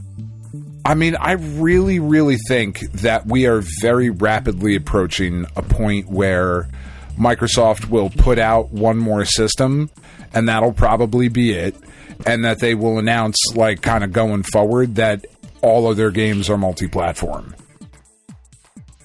And the only reason I think they're going to put out another system... already by then. Right, yeah. Really, the only reason I think they're going to put out another system is because I think they're probably too deep into development on it. And it would be too much of a waste to scrap it at this point. That would be my guess. I have no idea. I am just bullshitting here. Because there are enough people that I think will buy Xboxes. Whatever the next iteration is, because they prefer the controller or they already have all the other, I think there's enough people to where there's an investment there that makes somewhat of sense. But once you hit the next generation, like I really believe that everything is going to be multi-platform, and that's just kind of it for Xbox, which is, again, cannot state this enough, a fucking bummer. Quite. Yeah, I want there to be more competition. I do too. I don't, because Sony and Nintendo are not in competition with each other. They're not going to be. I mean, they are in price point, but we are talking wildly different audiences. Yeah, I think as those far as two exclusives can coexist 100%. just fine. Yeah, and Microsoft was kind of this interesting middle ground. They had their thing, that they were doing their thing, and then they changed to this thing, and it's they just bought too much. They overexpanded. They went crazy. The Games Pass thing. They wanted to, do this like everything's an Xbox thing instead of just focusing on trying to build their to make a baseball reference, the farm system. Like they didn't do that. They just bought other people's work and said, "This is mine now," and that just didn't really work out for them. You know, like if you think about like your franchise reports that you're doing for Sony and PlayStation, there's so much shit that you pull up and you're like, oh, wouldn't it be great if they did XYZ? Like, where's a new fucking, like, just looking at PlayStation's list, you know, where's a new fucking Wipeout? Where's a new Kinetica? Where's a new Killzone or Ratchet and Clank or Jak and Daxter or Blasto? Or just go down the list of fucking PlayStation-owned IP that hasn't been seen in years or decades, like a new Parappa the Rapper. Like, how did that never come back with the popularity of rhythm games and all of that shit, frequency and amplitude and whatever? And then all the ones that you have with Nintendo. And then you go to Microsoft, and like, look, I know you and I are both not gigantic fans of Microsoft, but what are the exclusives that aren't getting releases that people are beating down the door for? Crackdown? Jeez, I did a Microsoft one ages ago. What did I even put on it? The only one I can think of off the top of my head that is not currently getting a release, that is owned by Microsoft and is not going to get a release, is Crimson Skies. That's the one that I can think of. You know, we just got Psychonauts 2. Double Fine is continuing to put out their stuff, and they're not really a studio that's known for sequels. You know? That's not Double Fine's thing. You know, looking at the Rare stuff, like, what do they own through Rare that people are, you know, how are they not doing this? I guess it was Perfect Dark, but... Let's see, the Rare one I put was Zoom Warriors, Snake Rattle and Roll, and RC Pro Am I put into one category. Battletoads, yeah, I mean, but like, Killer if we're being honest... Conquer, Perfect You're Dark, the one breaking down Banjo. the door for those. Like, that's not the general public, I don't think. No. As far as like actually breaking down the door for, it's Banjo. It was Perfect Dark. It's Perfect Dark. It's Banjo-Kazooie. It's Conquer. It was Killer Instinct, and will probably be again, because even though that new version was apparently quite good and really fun to watch professional play on, that seems to be dead in the water. It was Battletoads until they made a new Battletoads and nobody liked it. And that's that. Yeah, but there are other ones like RC Pro Am and stuff. That's not. I would love that's those. I would think those are super cool. But even beyond that, what is a non-purchased studio Microsoft exclusive? Did I not do a I could have sworn I did a Microsoft one, but I don't see it here.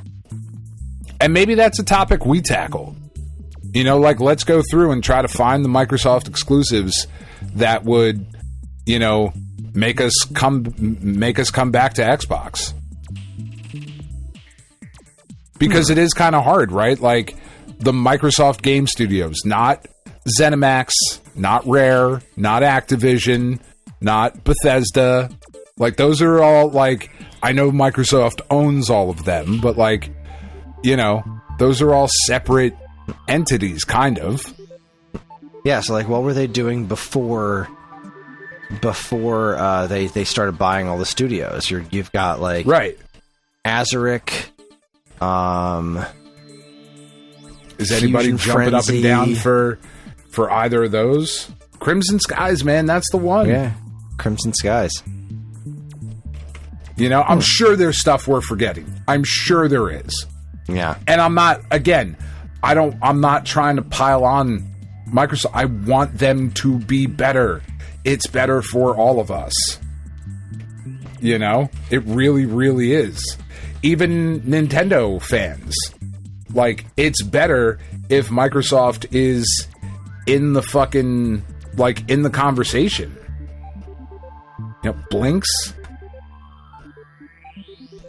Blinks, the time sweeper. Voodoo Vince? I like Voodoo Vince, but, like, again, is that the one that, like... That was never going to be a huge blockbuster. It's not Mario, you know? Like, it's not their Mario. It's not their Jak and Daxter. It's not their whatever, you know? I don't know. Anyway, maybe it's Kabuki Warriors. Maybe they put out a new Kabuki Warriors, and, like, we're just... I don't even know if that was their own studio. But, anyway... Moving on.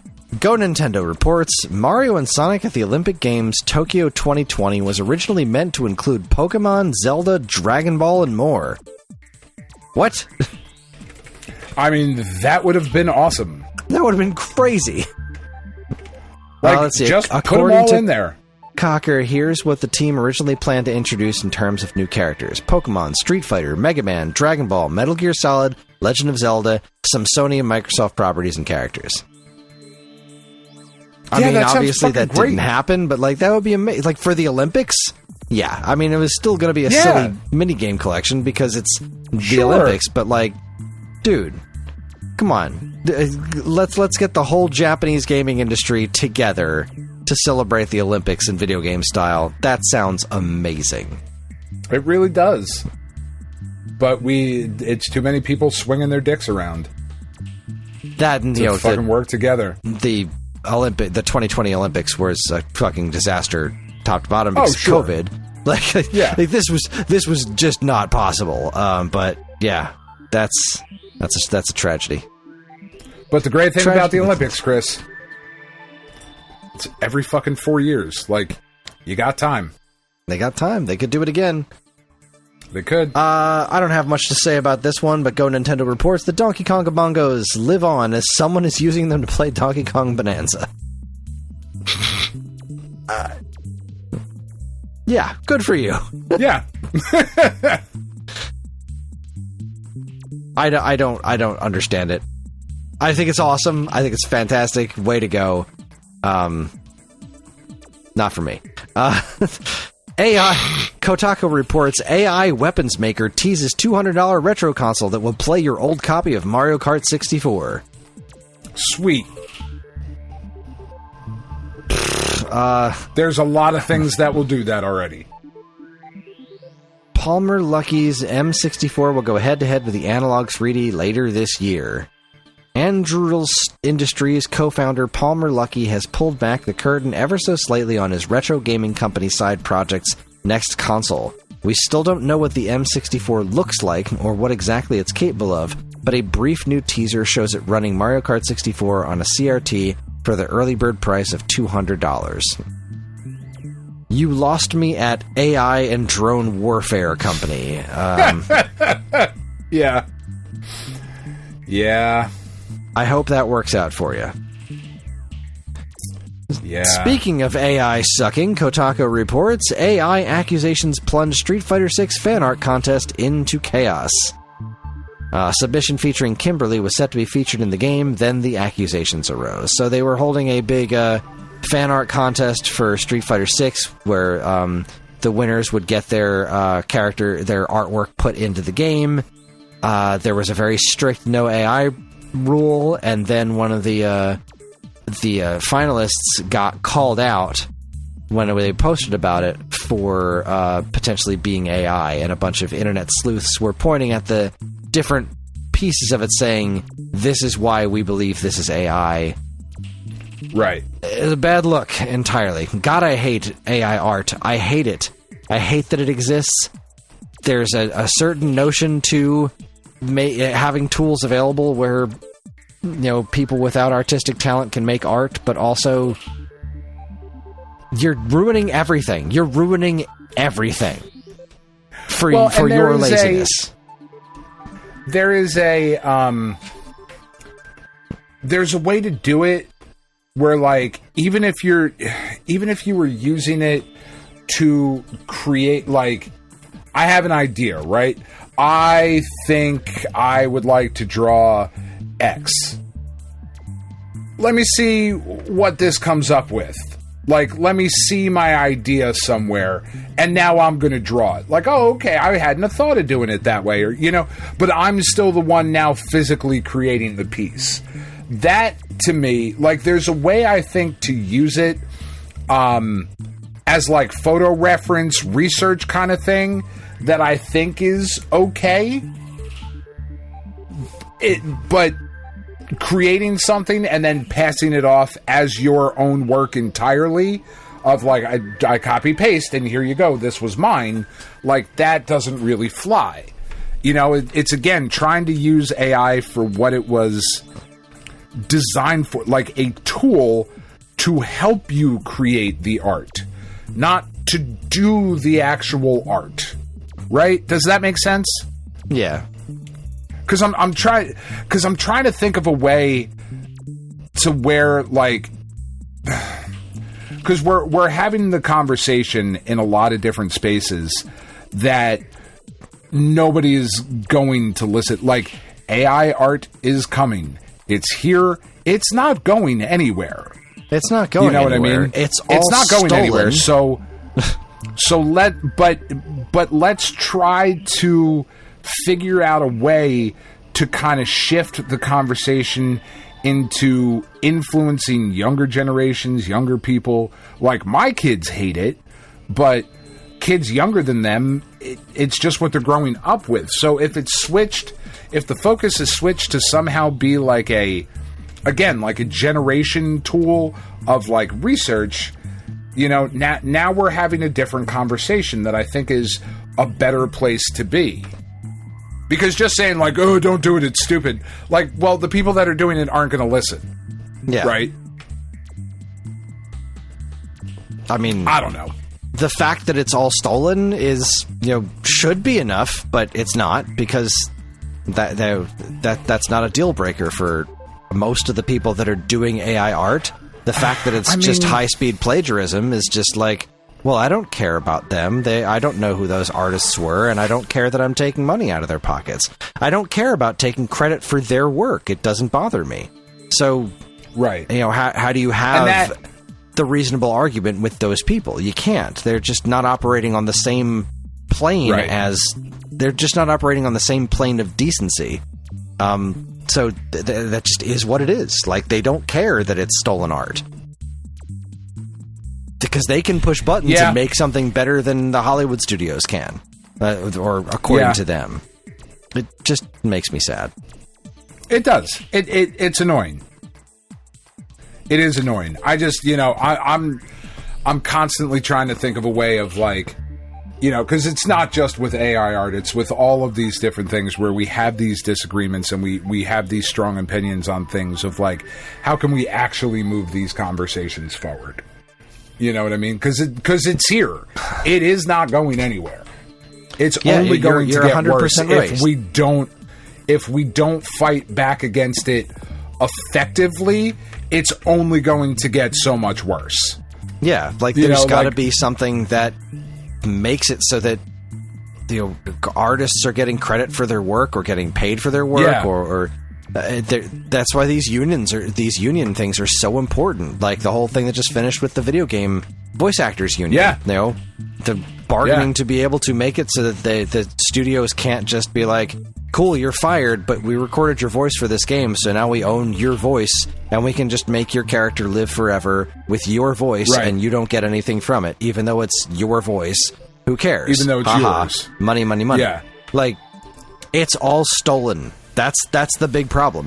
It's literally high-speed plagiarism, and you know, how do you make that ethical? Like, I don't know that you can. But it is a tool that's here now, and again, I still don't even like the notion of calling it AI. Like, it's not artificial intelligence. Like, artificial intelligence is like artificial thinking. Like, this is just aggregating a bunch of stuff and vomiting it. Like, what was the RFK Jr.'s fucking report from his Maha report that had a bunch of fake what they called it a formatting error. That's not a formatting error. You used AI to generate stuff because AI doesn't. It's not. What are the words I'm looking for? It's not like intelligent. It's not actual intelligence. It's like I forget how it was put to me, and I don't remember who said it. But like I was watching some sort of response to that, and it was like, what AI does is, like, if you say vaccines are bad for you, AI is not actually going to research it. It's just going to take that notion at face value and then say whatever it needs to make that point sound valid. Then that includes just totally fabricating sources. And, like, that was the problem. You look at the report, and these sources are just non-existent. Like, the places the sources came from, like, the schools exist, the professors exist, but the papers that they're citing never existed. Because that's, as far AI doesn't care about that. The Chat GPT or whatever. They just don't care about it. Just to prove your point, I just typed it into Gemini, which is Google's AI. I typed in this exact thing. Write an article arguing that vaccines are bad for people. Vaccines have revolutionized public health, significantly reducing the incidence of many infectious diseases. However, some individuals and groups express concerns about their safety and efficacy. This article explores common arguments raised against vaccination, acknowledging that these perspectives exist. Right? And then it just goes on and starts listing all of the stuff, right?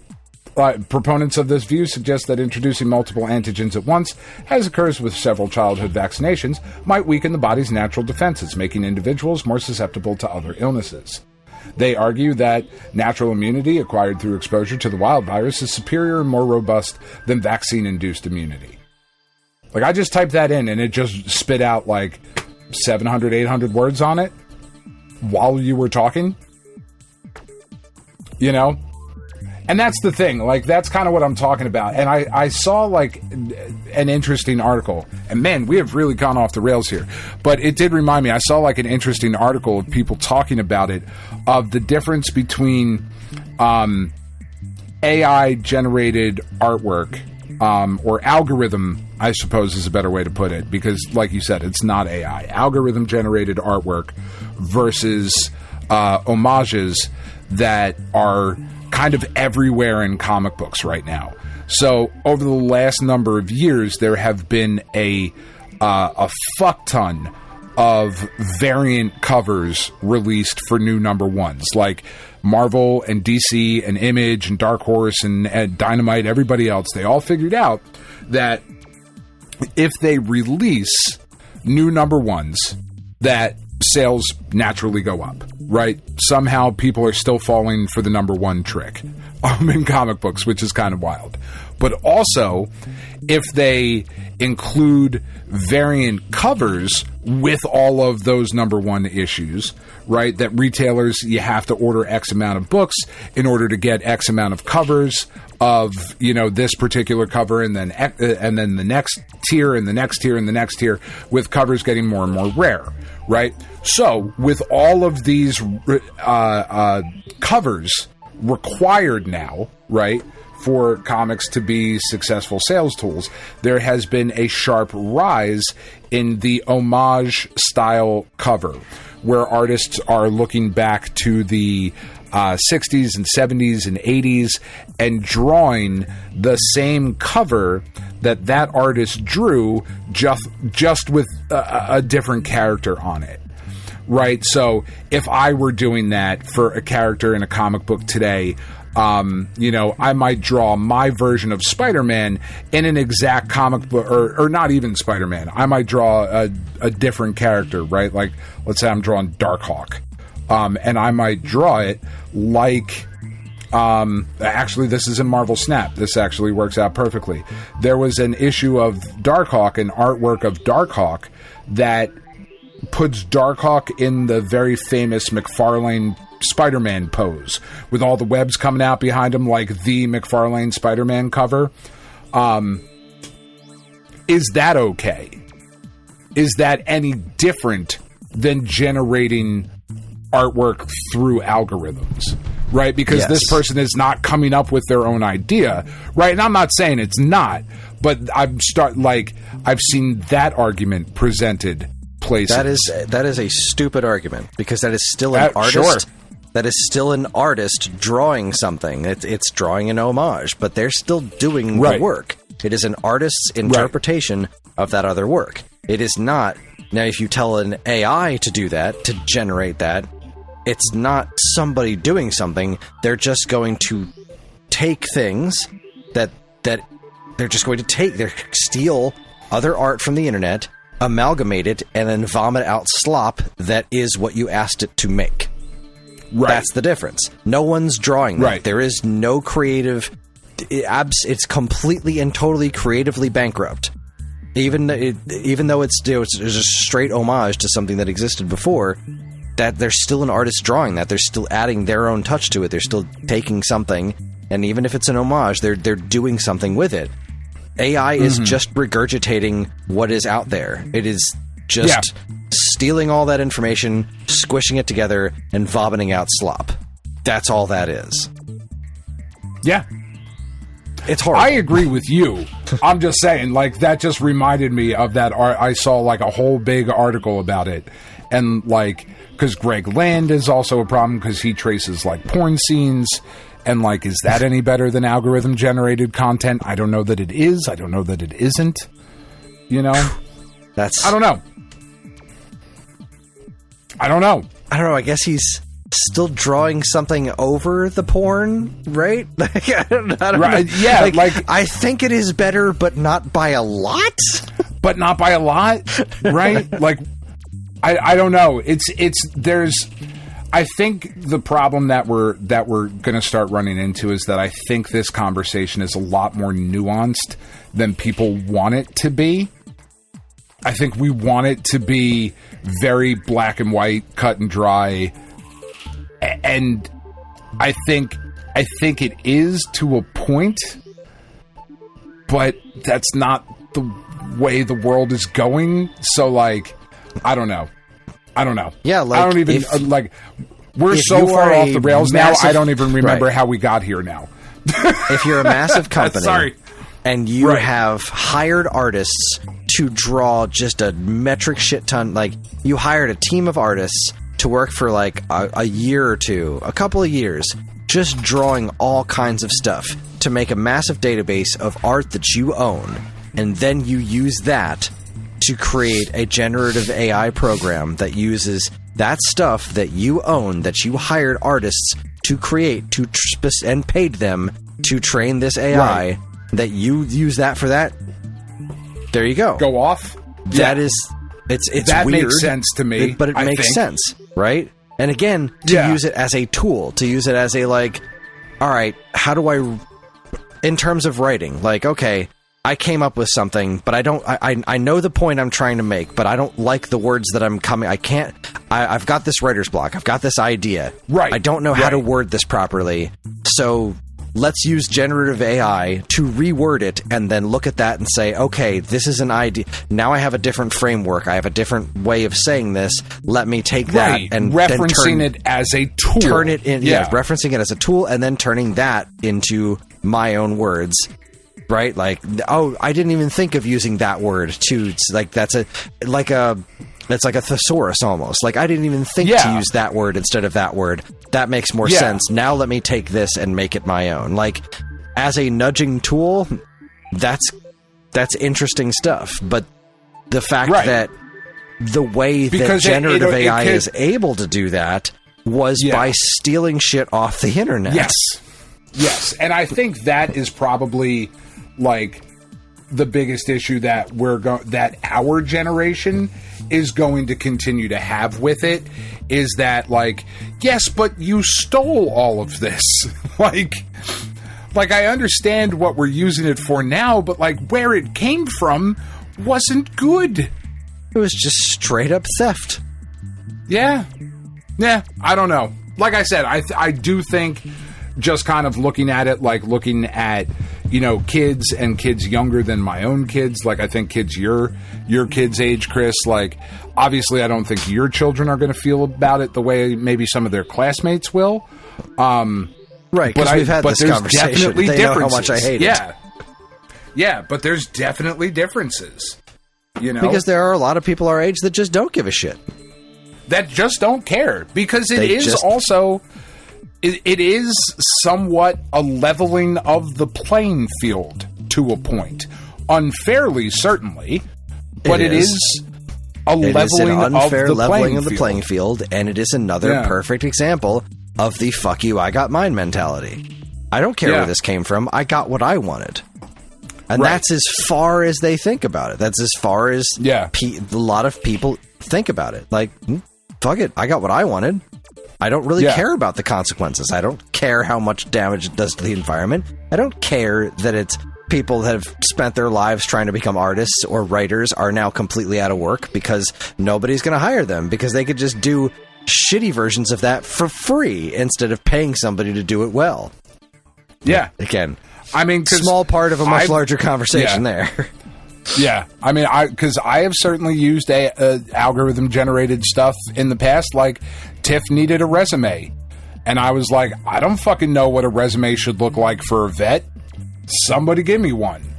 I don't see that as any different. Now, I went and took the template that I was given and put in all of Tiff's stuff and reworded everything, and put my own spin on it. And I don't see that as any different of looking up on, like, resumebuilder.com.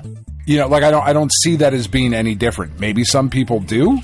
But that's the kind of stuff that I would use it for. Like you said, like, I'm a writer and I have that writer's block. I don't know how to make a resume for a vet. I've never been a vet tech.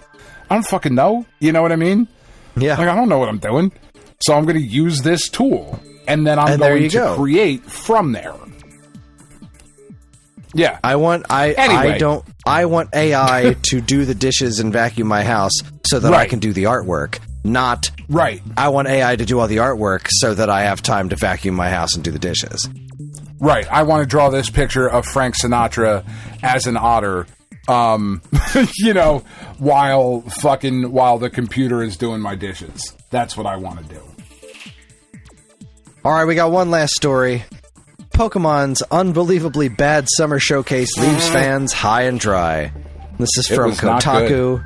I had such a different experience. I was sitting there watching this just like, wow, are they going to, like, do anything interesting? And John's next to me like, what? It's like, wow, we are just operating on two very different planes of existence here. Like, the Pokemon World Championships, he thought that looked super cool. The theme park, I was like, all right, no, this isn't Japan, right? Like, you're broadcasting this all over the world, and, like, nobody's gonna be able to go to this thing. Pokemon Concierge is back. It looks cute. The new game, the puzzle game, I was like, I don't know, if it's free to play, I'll give it a shot. Like, those kind of brain teasers are kind of neat. And I was like, oh, it's $10 with 2 additional $15 DLC packs? Fuck all the way off. Yeah. I still don't think Pokemon Legends ZA looks like anything even vaguely special. John's, like, over the moon for it, and I'm like, I don't understand why. Like, Pokemon Legends Arceus I thought was really cool. This just looks, I don't know, I just feel like this is just missing anything interesting. But, like, they showed off that new Dragonite Mega Evolution, and he was just, like, freaking the fuck out. And there's some sort of, like, some other, like, legendary type Pokemon that's never been playable or catchable or something that's in the game that he keeps talking about that he just finds utterly fascinating. And I'm like, man, I'm glad you're enjoying this. I just thought the whole presentation was like, I thought it was just so boring. And everybody in it seemed so bored. Like, the people that were giving the presentation just seemed so bored. And it's like, all right, I fast-forwarded through most of it. Here's another new scene from a mobile Pokemon game.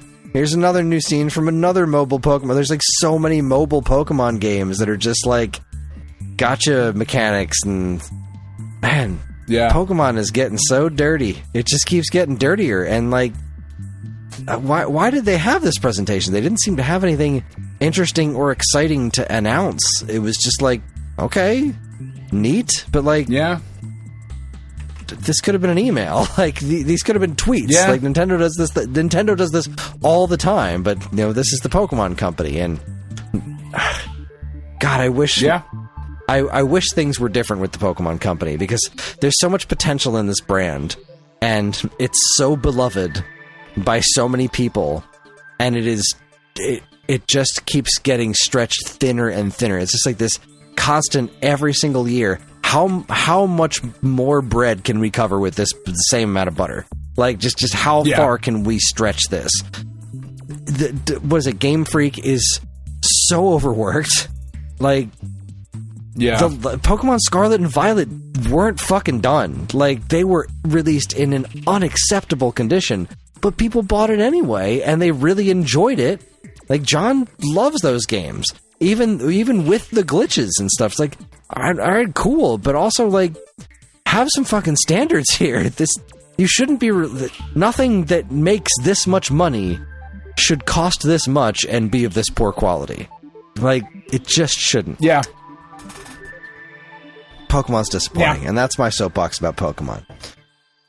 Well, before we leave, I have a few that I pulled out just that I would like to mention. One that is a bummer for me personally. The supermassive interstellar horror game, Directive 8020, has been delayed off of my birthday this year to sometime in 2026 because they are laying off up to 36 workers. Not 36% of their staff, but 36 people in particular. So that is a bummer, and the game is getting delayed. So that kind of sucks. I did think it was really cool, though. Kotaku, but everywhere else also reported on a fucking really crazy single-player horror game that is going to be based on Hellraiser. The trailer really doesn't show much other than it's Hellraiser, and the puzzle box is there, and the Cenobites are there. And if any of those words meant anything to you, that's awesome, and I'm excited to see where that goes. Bleeding Cool reports that Life is Strange, a collection has been announced for PS5 that will arrive in October, including all of the games and their DLC. The physical edition that is coming out will have remastered versions of those games. I have not liked them all that much, but I know that they are hugely popular. This is also coming out on my birthday this year. It will include Life is Strange Before the Storm, Life is Strange 2, Life is Strange True Colors, and Life is Strange Double Exposure. Toy Arc, with two pieces of news that should concern all of us. SH Figuarts, which is Tamashii Nations. They are doing a line of Super Mario figures. So far, they have showed off Bowser, Mario, Luigi, and Yoshi. They look awesome. They look super articulated. I am hoping that they are in the current price point of the Figuarts stuff, which you can find in like Walmart and Target. They're around $30 a figure, which is crazy. It's crazy, but not as crazy as some of their other stuff. I mean, I think they were the ones that did those Kid Icarus figures a while back, which were, those were gorgeous, but like, I'm not paying $130 for them. Yeah, no, they have a current line that is really, really nice, and they're doing it for like a lot of anime properties. So like Bleach and One Piece and all of that shit. Like I said, they're at Target, they're at Walmart. And they're right around like $30-$35. They do a bunch of Dragon Ball Z figures that look really nice and highly articulated. So that should be really cool. The one I'm more excited about, though, coming also from Toy Arc, is that Revoltech, who does really, really good work, their amazing Yamaguchi line, they have announced with no image of the figure, just a promotional image of the original Ryu Hayabusa from Ninja Gaiden on the NES. That is the figure they are making, which is fucking dope. They have one for the Hayabusa, like the modern version, the all black, like with all the spikes and shit, like the current Ninja Gaiden. They have a figure for that is absolutely gorgeous. This one, yes, please. It just says coming soon. Yeah. No other information about that. And then finally, from our friends at Time Extension, they reported on Rumble Mince's port of... Fuck, the game just fell out of my head. Castlevania, right? Castlevania, yes. Didn't we talk about that last week? I don't think we did. I thought we missed that one. Oh. Well, if we did, then I'm sorry. Yeah. Rumble Mince I don't awesome. remember. Maybe we did. I thought we didn't. Because I saw you're it and I was you're like, probably right. I'm wrong about things all the time. I doubt it. I don't know. Anyway, that was what I had. I wanted to participate. Yeah, good for you. I was like, wow, look at this guy doing prep work. Yeah, I mean, not much. Don't expect it too much going forward. Covered for the year. Yeah, every couple of months I'll be like, oh, hey, I read some stuff. Cool. All right, well, that wraps up reaps up whack old news. And, yep, my favorite. We're going to take ourselves another break. When we come back, we'll hit you with a checkpoint and go the hell to bed. You're listening to the Stone Age Gamer podcast from Geekade.com. Stick around.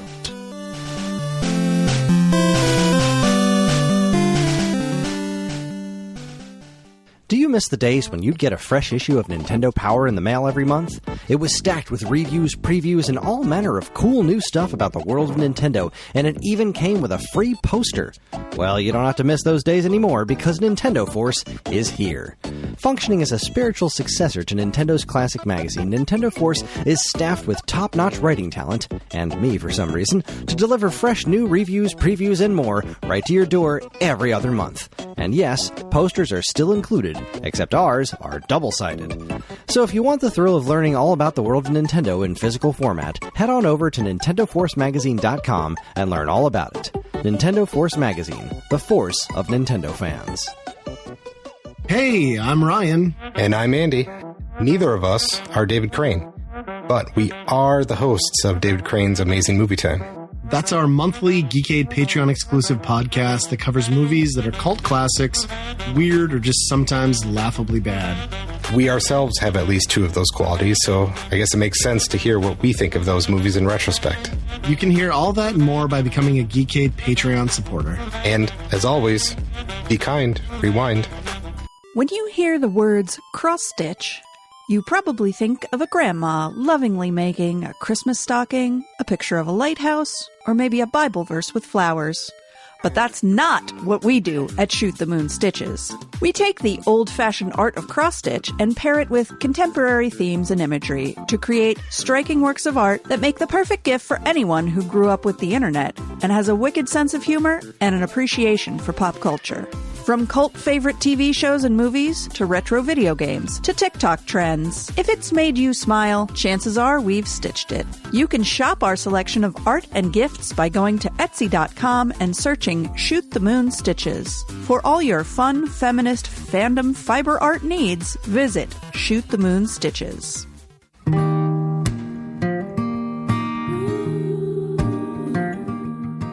We are Safe at Home, the leading dog rescue in the heart of New Jersey. Are you searching for a loyal companion, a dog that will bring love and joy to your home? Look no further than Safe at Home. At Safe at Home, we believe in giving every dog a second chance. We rescue, rehabilitate, and find loving forever homes for dogs in need, right here in the Garden State. Our dogs are ready to make a lasting impact on your life. Each one has a unique story, a wagging tail, and an incredible capacity for love. When you adopt from Safe at Home, you're not just gaining a pet, you're becoming a part of our family. Our dedicated team ensures a seamless adoption process, providing ongoing support and guidance. With New Jersey's beautiful parks, beaches, and trails, you and your new furry friend will have endless opportunities for adventures and cherished memories. Safe at Home relies on the support of compassionate individuals like you.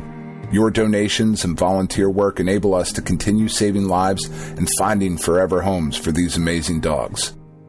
Join us in creating a safer, happier community for dogs in New Jersey. Together we can make a difference and give every dog the chance to feel safe at home. Visit our website or call us now to learn about how you can be a part of the Safe at Home mission. Safe at Home, because every dog deserves to be loved and protected. www.safeathomerescue.org.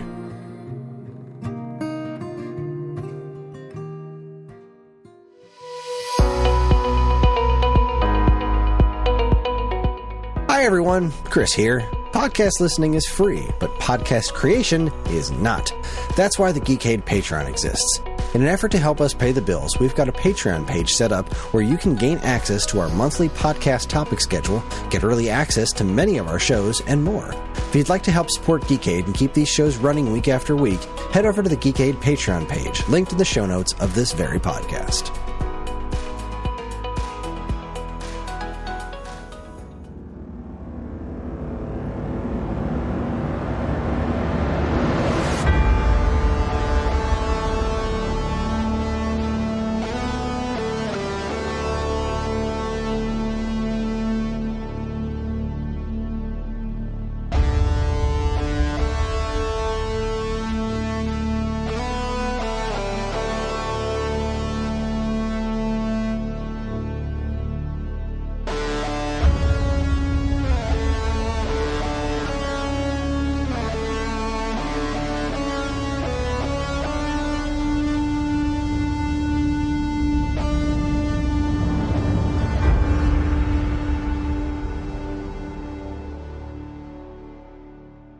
All right, everybody, we are back. Short break this time. It's fine. Dan's, he's whipped it out. He's ready to go, and it means it's time for the checkpoint. Checkpoint! So this is where we talk about what's been going on in our lives. I think obviously we want to talk about Superman. So let's get some of the basics out of the way. Do you have anything other than Superman to report? So I have not had a chance to play the Pretty Girl horse racing game yet, because I've been busy working on presents, and I have not opened Shadow Labyrinth yet, because I've been playing Tony Hawk's 3 and 4 all week, and it's fucking great, and it's awesome, and it's everything that the first Tony Hawk remake was, except with the levels from 3 and 4. I do think that I'm going to try and dedicate some time to making a Stone Age skate park, because they have a really robust creative park in there with goals and all types of shit, which is really, really cool. So if I can find the time, I'm going to try to make a Stone Age gamer themed, I don't know what the fuck that looks like yet, but I'm going to try to make some sort of skate park that is like for us, which then means all of you have to buy it. But it's fucking dope. It's really, really good. And it looks really, really gorgeous. And I fucking love those games. I just love them. Cool. Yeah, I unlocked Michelangelo. He looks great. He looks like the Michelangelo from this last movie. That was really cool. What was the last movie? Rise of the TMNT? Yeah. Looks like Michelangelo from Rise. It's fun. His manual is him spinning around on his fucking shell. It's awesome. It's a great game. Well, let's see. My mom's doing great. She's recovering extraordinarily well. She's she took Ellie around all week. She's up walking around. She came over and walked Hopper with me this morning. She's slightly miserable because she can't eat solid foods, but she's getting there. She's up to strained soups now, so that's good. Ooh, strained soups. Yeah, that sounds. Still can't have any chunks in them, but strained. No. She can do strained soups. So. Oh, that sounds flavor the split pea soup with bacon, but then get all the chunks out of there and just have some green broth. No actual bacon. It's terrible. Jesus I feel Christ. so bad for her. That sucks. Considering it's a good diet plan, I guess. Yeah, she said, "Oh, I finally hit my target weight." I was like, "Well, I guess that's one way to do it." It is, man.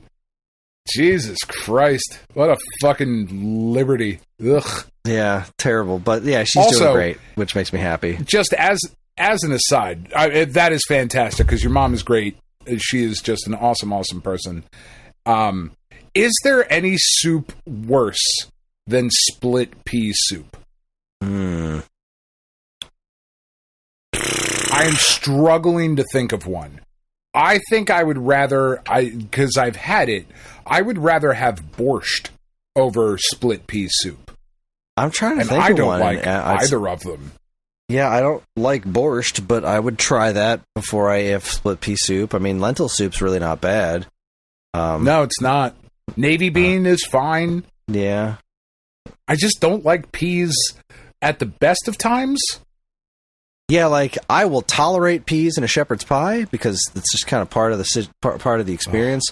I'm not a shepherd's pie fan. Chicken pot pie, same situation. I will tolerate peas there like because that's where they belong. But yeah, that's about it for me.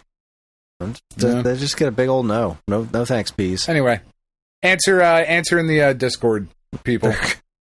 Is there a worse soup than split pea soup? What's the line from the critic of their green penis? I know what I said. Oh, the fucking Orson Welles frozen peas commercial. Oh, good stuff. Oh my god! Did you see that? Was it that Fortnite Fantastic Four ad? No. They added skins for the Fantastic Four, but they were like Fantastic Four skins. And they were like, oh yes, no, I did what? see that. Yeah, that is outstanding. Yeah, the Fantastic Foreskins. Like, ooh, okay. I didn't need to know that about Pedro Pascal. I assumed it, but you know, marvelous. Yeah. So I've been. John made me play Subnautica. It's definitely not for me. I get why people like it. Yeah, it's very similar to Minecraft as far as like the actual like gameplay loop. Like get a thing, go out until you can't go out any further, get back to your base before bad things happen. It's neat. It's just not for me. I've been playing Bananza as much as I can. It's so good. It's still so fun, and it has got that thing where it makes me keep playing it. Like, all right, I hit a save point. All right, let me just see what's around this corner, and then I'll stop. Yeah, all right. Let me just a half hour goes further. by. I'm just like, fuck, I'm still playing this game because it's so much fun. I got the zebra transformation, which is just freaking absurd. Like, when you start beating your chest as the zebra with the hooves, it's just so funny looking. Oh my god, the zebra Donkey Kong looks so ridiculous. I love it. Oh my god, so I'm in the snow area right now. I had this option to either go to a snow area or a forest area, and I went to the snow one because I was like, I really want to do the forest one, so let me get the snow one out of the way first. And the snow one wound up is super awesome on its own. I think I'm just about done with it. I fought the oh god, what's her name? Donkey Kong Bananza bosses. Who are the other boss characters? What's her name? Stephanie. Something Kong. It's what are the Void Company Kong's names? God damn it! What are the Void Co? Rebecca Kong. John Chimpo, I'm told. This is going to bother the shit out of me. Poppy While Kong. You're looking for that, Poppy Kong is the girl. She's like the girl, like evil Kong.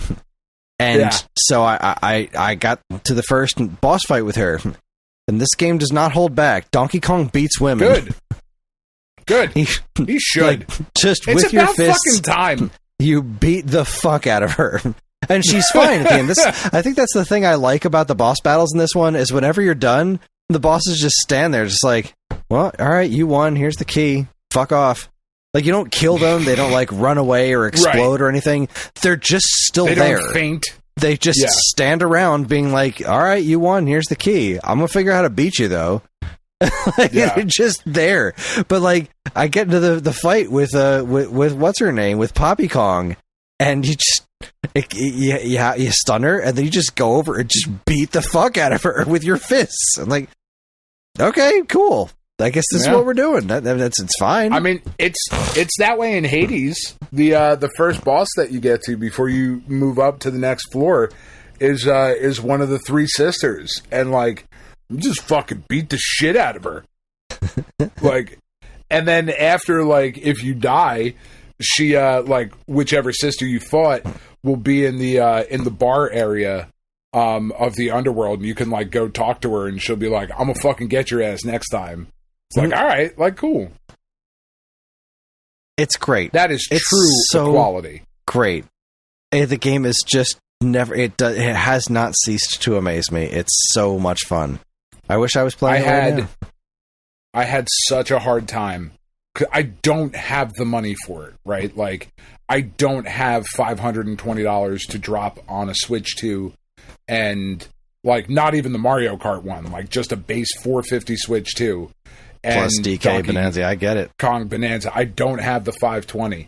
But when I went into, after work a couple days ago, because we saw Superman on Monday, and then I was like, all right, well, I'm definitely going to go try and find the McFarlane figure now, because I had seen it a bunch of times, and I was like, let me wait till I see the movie, because if this movie sucks my ass, like, I certainly don't want to have wasted money on the figure, you know, but spoilers, I have the figure, because the movie was incredible, which we'll talk about in a minute. So I went into a Best Buy in Philly, one over in South Philly. Like there's this huge complex. It's the big IKEA complex, and there's a tiny little Best Buy like tucked off in the back, and they had the McFarlane figure. So I stopped by there after work on the way home. It's right by the bridge, and I walk in, and there's a big fucking sign, huge sign, Nintendo Switch 2's in stock, and I was like, you fucking assholes! I don't want to know that. And I know that they had them. I know they weren't bullshitting, because the other side of the sign, like it was printed on both sides, the other side said out of stock. So, like, that was there to let you know when you came into the store, like, hey, asshole, we have them. And when I was checking out, I could see into the little back room where all the fucking Switch 2s were. I was just, fuck. Because it is such a dumb purchase for me right now. It would be such a dumb purchase. I would be buying that just for Bananza. And as good as Bananza is it $520 good? I don't think so, right?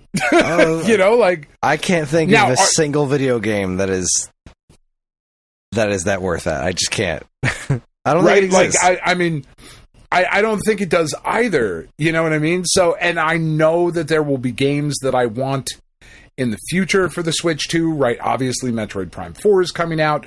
Obviously, there will be new stuff that I will be excited about. But for the the bulk of it, you're going to be able to play on your Steam Deck or whatever. Like, yeah, you don't love a lot. Yeah, you don't love a lot of the first-party Nintendo stuff. Like, I don't. Yeah. You know, Donkey Kong Bananza is amazing. Prime 4 is going to be a good time, but I want it desperately.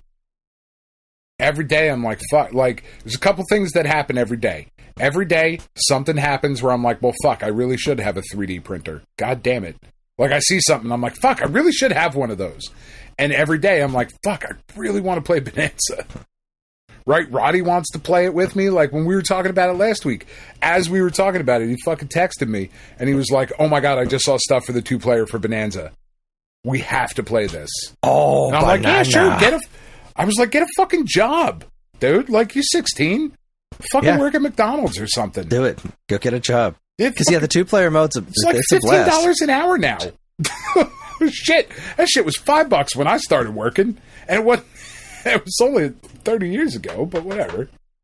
$15 an hour, you have that in a month or two. Oh, banana. Anyway, sorry. Derailed. That has still not gotten old to me. Every time I find a banana, I just found out there's 1,000 of them in the game. I just don't care.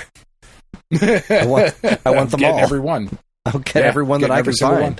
And every single time when I get it, and he goes, "Oh, banana!" I'm just thrilled. And I just got shown another ad that Jersey Cow is opening every day, 11 a.m. to 11 p.m. Fuck yes!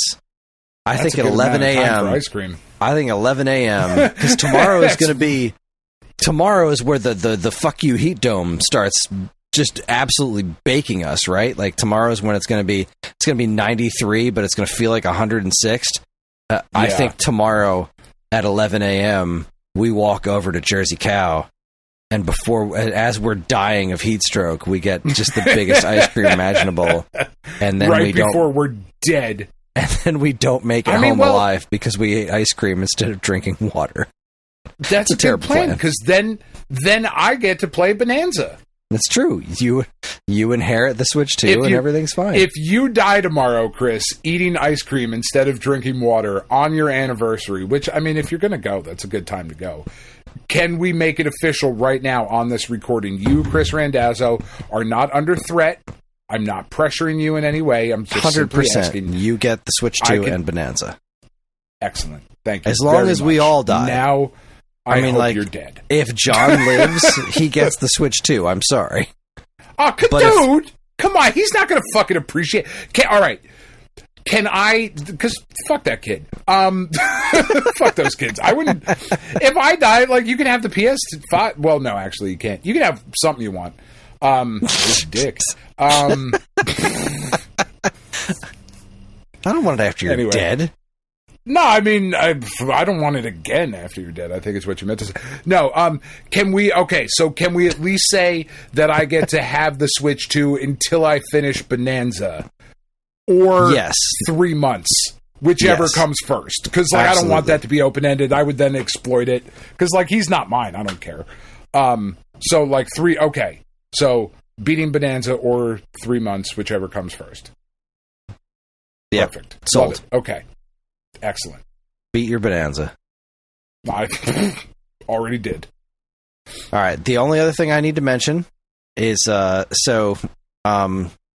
I played a game called Ion Shift. This is the new game coming out from Flynn's Arcade. They offered they offered me a review code on it, and I was like, I haven't finished the last game. I haven't even tried the last game you sent me for review. Like, I really appreciate this, but like, I haven't even gotten around to the other one. I just haven't. And they were like, "That's cool. Here's the review code." I'm like, fantastic. What like, good people. I love. They just appreciated the honesty, I guess. They were like, "That's cool. Here you go." Because I've reviewed every other game I've gotten for them, but this last one I just haven't had the time. So I tried Ion Shift, and I forgot what it was. Like, I looked at the trailer for it, and I was like, this looks pretty cool. I'd like to try this one. And then they sent me the review code for it, and then I forgot what it was. So I start playing it, and I'm like this regular-looking space marine-looking dude, and I walk through a room. I go through this whole talking sequence in the beginning, and then I press a button, and this little white alien creature jumps out of his chest. I was like, that's right. This is the game where you're this weird white alien thing. So you're just this alien, like, predator thing, and you're crawling around, and you have to jump around and not get spotted and inhabit people and then kill them and jump into other people. It's fucking cool. Yeah, that's great. Love that. Yeah, I played it for like 15 minutes, and I was like, this is really neat. I look forward to trying more of this. So, yeah. Ion Shift is really freaking cool. I definitely recommend it. So, you finally saw Superman. How about you tell me what you thought? Enough of this palaver. Let's get the road on the show. So, look, we have talked about quite frequently on this show how much I love Christopher Reeve's Superman, how important that movie is to me, personally, foundationally, all of that stuff, right? And I never wanted there to be a movie, a Superman movie or property that was better than that movie. And this James Gunn Superman movie is so much better than the original Superman. It is about as perfect a Superman movie as you could possibly have. From start to finish. I have never seen them nail Lex Luthor the way that they did, because finally I saw somebody show Lex Luthor the way that I have always read him, of like, this is why the brains over brawn thing works in their dynamic, and they've never really showed it all that well, I don't think. In a few times there's certain issues where they kind of get close to it, but I thought this was just fucking spectacular. Okay. What did you think? I really enjoyed it. I had a lot of fun. I felt a little disjointed for the first chunk of the movie. But by the end of it, I was having so much fun, I didn't care. My overall takeaway is that this movie was very good, but I think it would have made a much better Superman 2. Because while I really can see that. I love this cast. I want to see Clark grow up with that Ma and Pa Kent. I want to see this Clark learn how to use his powers. I want to see this Clark and Lois fall in love. Because I really like... They had great chemistry. I like their relationship. They really did. I want to see how they got there. And I understand that James Gunn doesn't want to do origin stories anymore. Like, I get it. He's sick of origin stories. Everyone's sick of origin stories. But I know you're sick of origin stories. But you know who's not sick of Superman's origin? My kids. Because they saw the movie and they enjoyed it, but they didn't have as much of a connection to, they don't know this stuff. They don't know about Krypton blowing up. Like, this just assumes you know the history of Superman. And not everybody, like, I get it that you don't want to do, like, I never want to see Batman's origin story on screen again. I don't care. If you are starting a new universe, you've got to show that origin point. Because if you don't, and you assume your audience has seen it, you're assuming your audience isn't 6.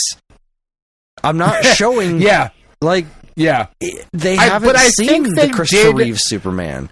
I think they did a good job of talking about it.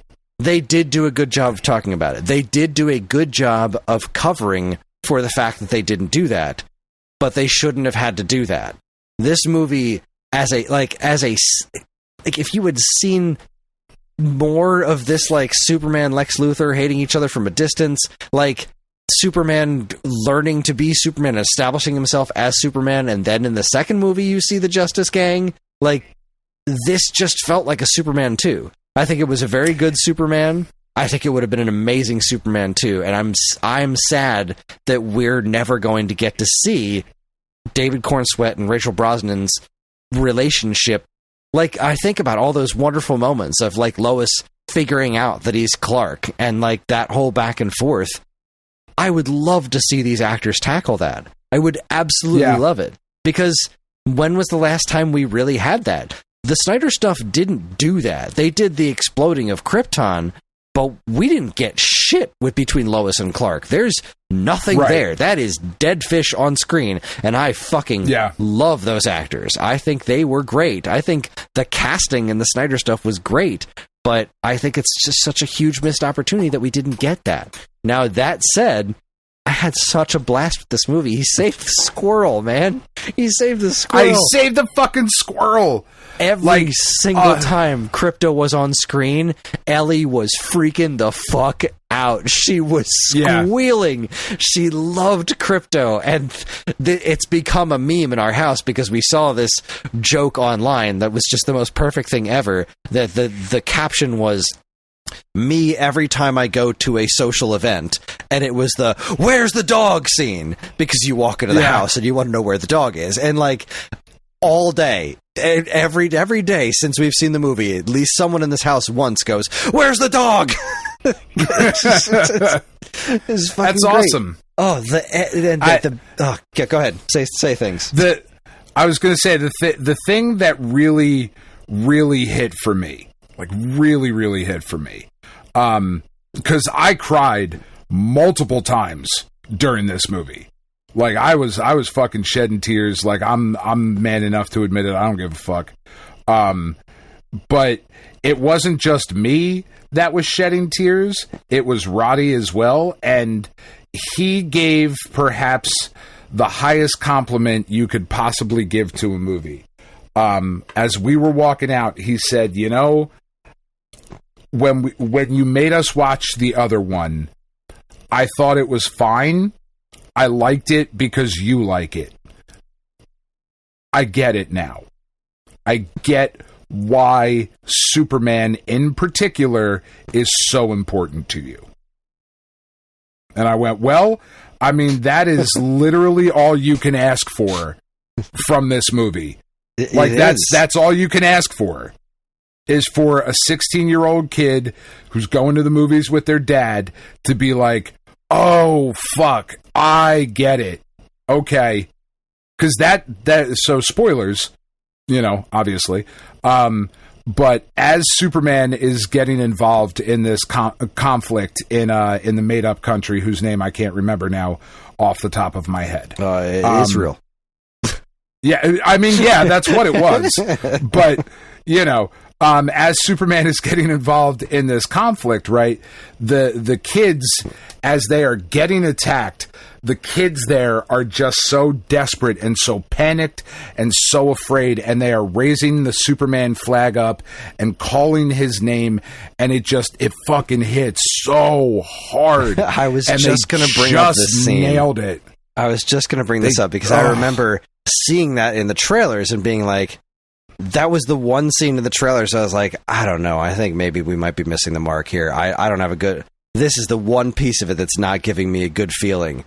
But man, when it happened in the movie, I was like, this makes fucking sense. Because the whole argument was whether or not he did the right thing, right? And like Lois made some great points. Yeah. I love that scene with the two of them. And I know people are like, oh, so he yells at women now? Like, no, he's yelling at Lois because that's their relationship. He feels safe enough to be that way around her. To be vulnerable. Exactly. He feels safe enough to get that angry. I love that so much for this character. But, that was the whole thing. Like, she's breaking down this logical outside point of like, well, you don't know that. Like, you know it, but you don't know that. You should have contacted the authorities. You are operating outside of she was giving all these great points, but Superman's point was at the end of the day, people were going to die. And when you see that scene when the kids and the people are like just begging for Superman to show up, it's like, yeah, people were going to die. It really is this simple. People were going to die. It really is that one simple. Nation is invading another, and people are going to die, and Superman stopped it. And that was... And I can do something simple. About it. Exactly. Yeah. With great power comes great responsibility. It's the fucking Spider-Man thing. They nailed it in Superman. And what you said, like, really, really fucking nailed it, because there's that part of the movie, but he also saves a squirrel in the middle of this gigantic fucking battle with a kaiju. He saves a squirrel because he's Superman. He doesn't fucking stop. He saves everybody. Everyone That's he can. The point. And we saw it over and over again, like over and over again during those fights. During every fight where something was happening and he's stopping himself before he hits a building. He's getting he's shielding as much damage as he can while fighting like Superman. And it was like, it almost seemed like an intentional dig at like how much that did not happen in Man of Steel. It's just like, I'm just going to throw this car at this building, create a giant explosion, and not give a shit about anything else that's happening. That's not Superman. He thinks about all this shit all the time. It's all about protecting. And that whole thing with the kaiju where he was like, come on, can we just like, if we let's just save it. If we need to, can we euthanize it somewhere in an off-world, like peacefully? Like, can we do something? And like, that's just not how it broke down. Fucking Fillions Guy Gardner was outstanding. Fillions Guy Gardner, Mr. Terrific. Oh, God. That fight scene in the bubble was just so fucking good. Outstanding. Oh, my God. Outstanding. I love how comic booky it was. They were just like, he built an interdimensional portal, and there's a flying dog, and like, they're just like, fuck it, fuck realism. This is Superman. This is goofy as shit. It's Superman. It took itself exactly as seriously as it needed to. Yeah. Because Superman is inherently a goofy fucking character. It's goofy as shit. You know, but trunks but fucking still work, you know? The trunks work because that's Superman. It's goofy. You know, and have you heard James Gunn's explanation as to why they did the trunks? Because he wants to be appealing to kids. Like, he wants to Superman, be kind of like, he's like kind of, and for lack of, I don't remember the word he used, but it's kind of what we're saying. He's kind of goofy. There's something...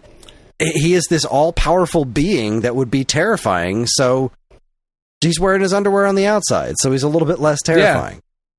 Yeah, God, James Gunn said he wanted, Superman as a character doesn't want to scare children. Yeah. Oh, and that speech he gives to Lex at the end, where he's talking about being human and making mistakes, and I get up every day and I try to make the best decisions that I can. And it has so much weight because you've seen him throughout the course of the movie make these decisions. And when you're fucking Superman, those decisions carry a lot more weight. Yeah, they do. It was just such a fun movie. I had issues with it. I really did. And I felt there were parts of it that because of just oh, fuck. Dan. Oh, no. What? A thing happened. A thing happened. What? The Marvel Invasion game. 2 new characters. What about Guess who the 2 new characters they added are. You're going to fucking shit your pants. Well, it's not Sleepwalker, because that's not... I'm not that lucky. I didn't say you were going to die. I said you were going to shit your pants. Okay. Fucking... Ghost Rider? Nope. No, just fucking tell me. There's the 8,000 characters, like NFL Super Pro. It's Silver Surfer and Beta Ray Bill. Oh, fuck you! I'm looking at the gameplay right now. Oh, fuck!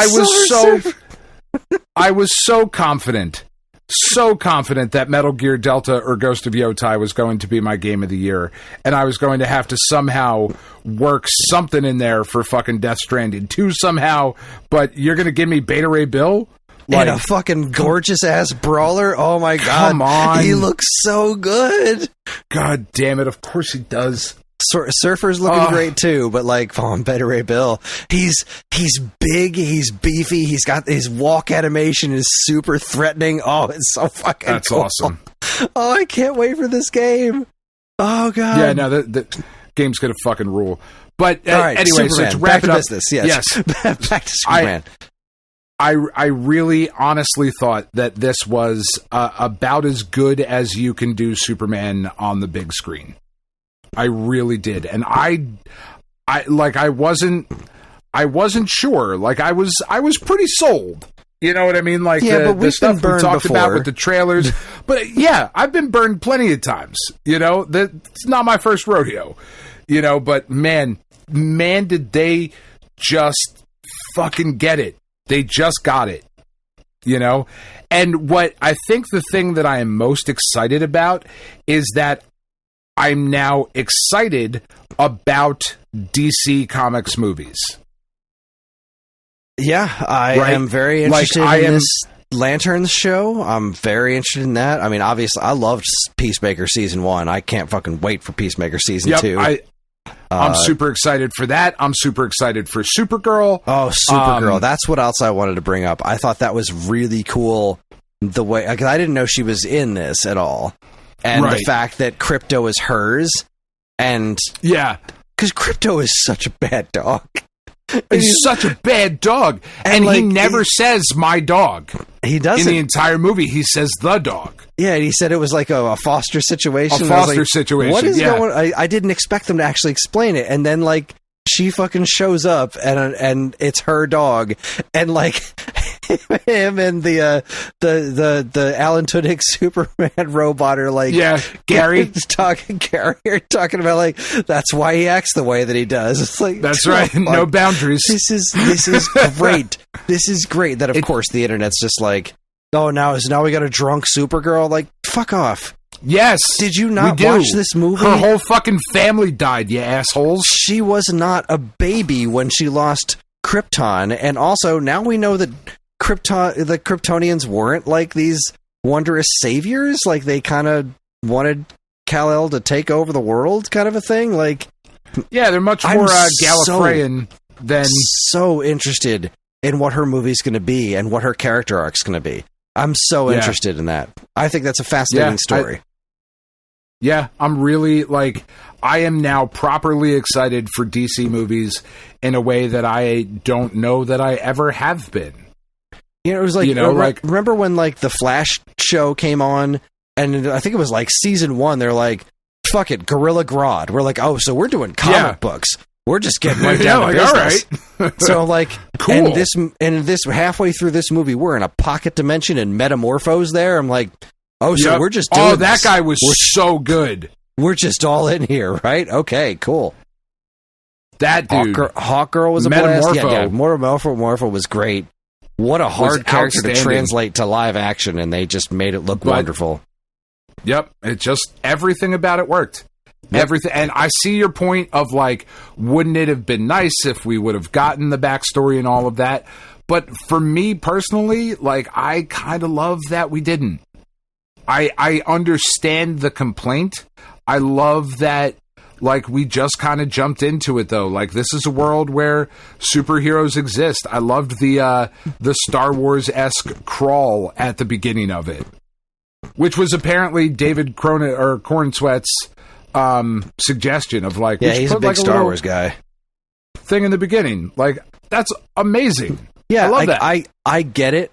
I personally disagree with it. I think the movie is. I think the overall universe is slightly harmed for it. But at the same token, for not having the origin, for jumping straight into it, I like that. I liked what they did as far as, like, Superman had never lost a fight until now. Yep. I loved the way Lex was fighting him.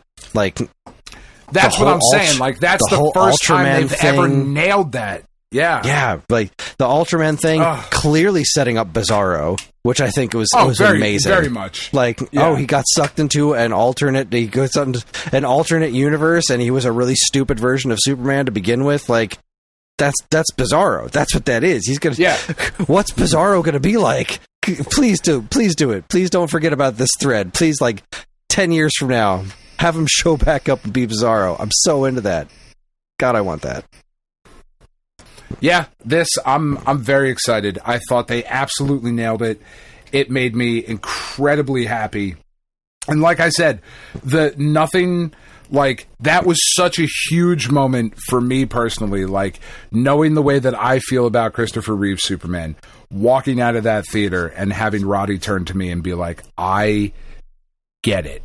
I get why this is so important to you. What more could I ask for? You know? I get that.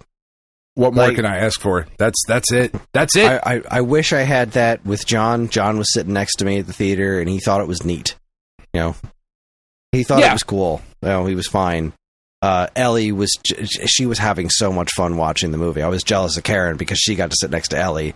Because she was just bouncing. She was having a ball. And again, like, she was cheering when Krypto was doing things. Like, just love it.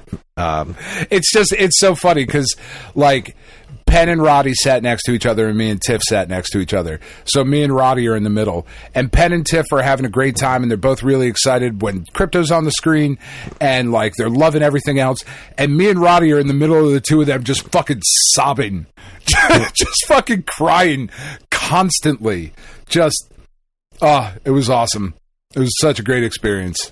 I'm so But the last thing I will say, I want it. There have been very, very few movies in my lifetime where I have thought to myself, I could literally walk into the theater next door and watch this again, like right now, and be just as happy to see it. And I felt that way about this one. But the last thing I will say about it is that I promise I had this thought before I read the Kotaku article, because they have a totally different game they picked. But why is there not a Crypto Spyro-esque game? That is $1 million idea. Yeah, there definitely should be. That is $1 million idea. Just make Spyro the Dragon, but put Crypto in it, and you're good. That's it. You're good. What about that Xbox Superman game that I completely forgot existed until it was pointed out in our Discord? It's pretty good. It would have been number 6 on my list. That's where I would have put it. Okay.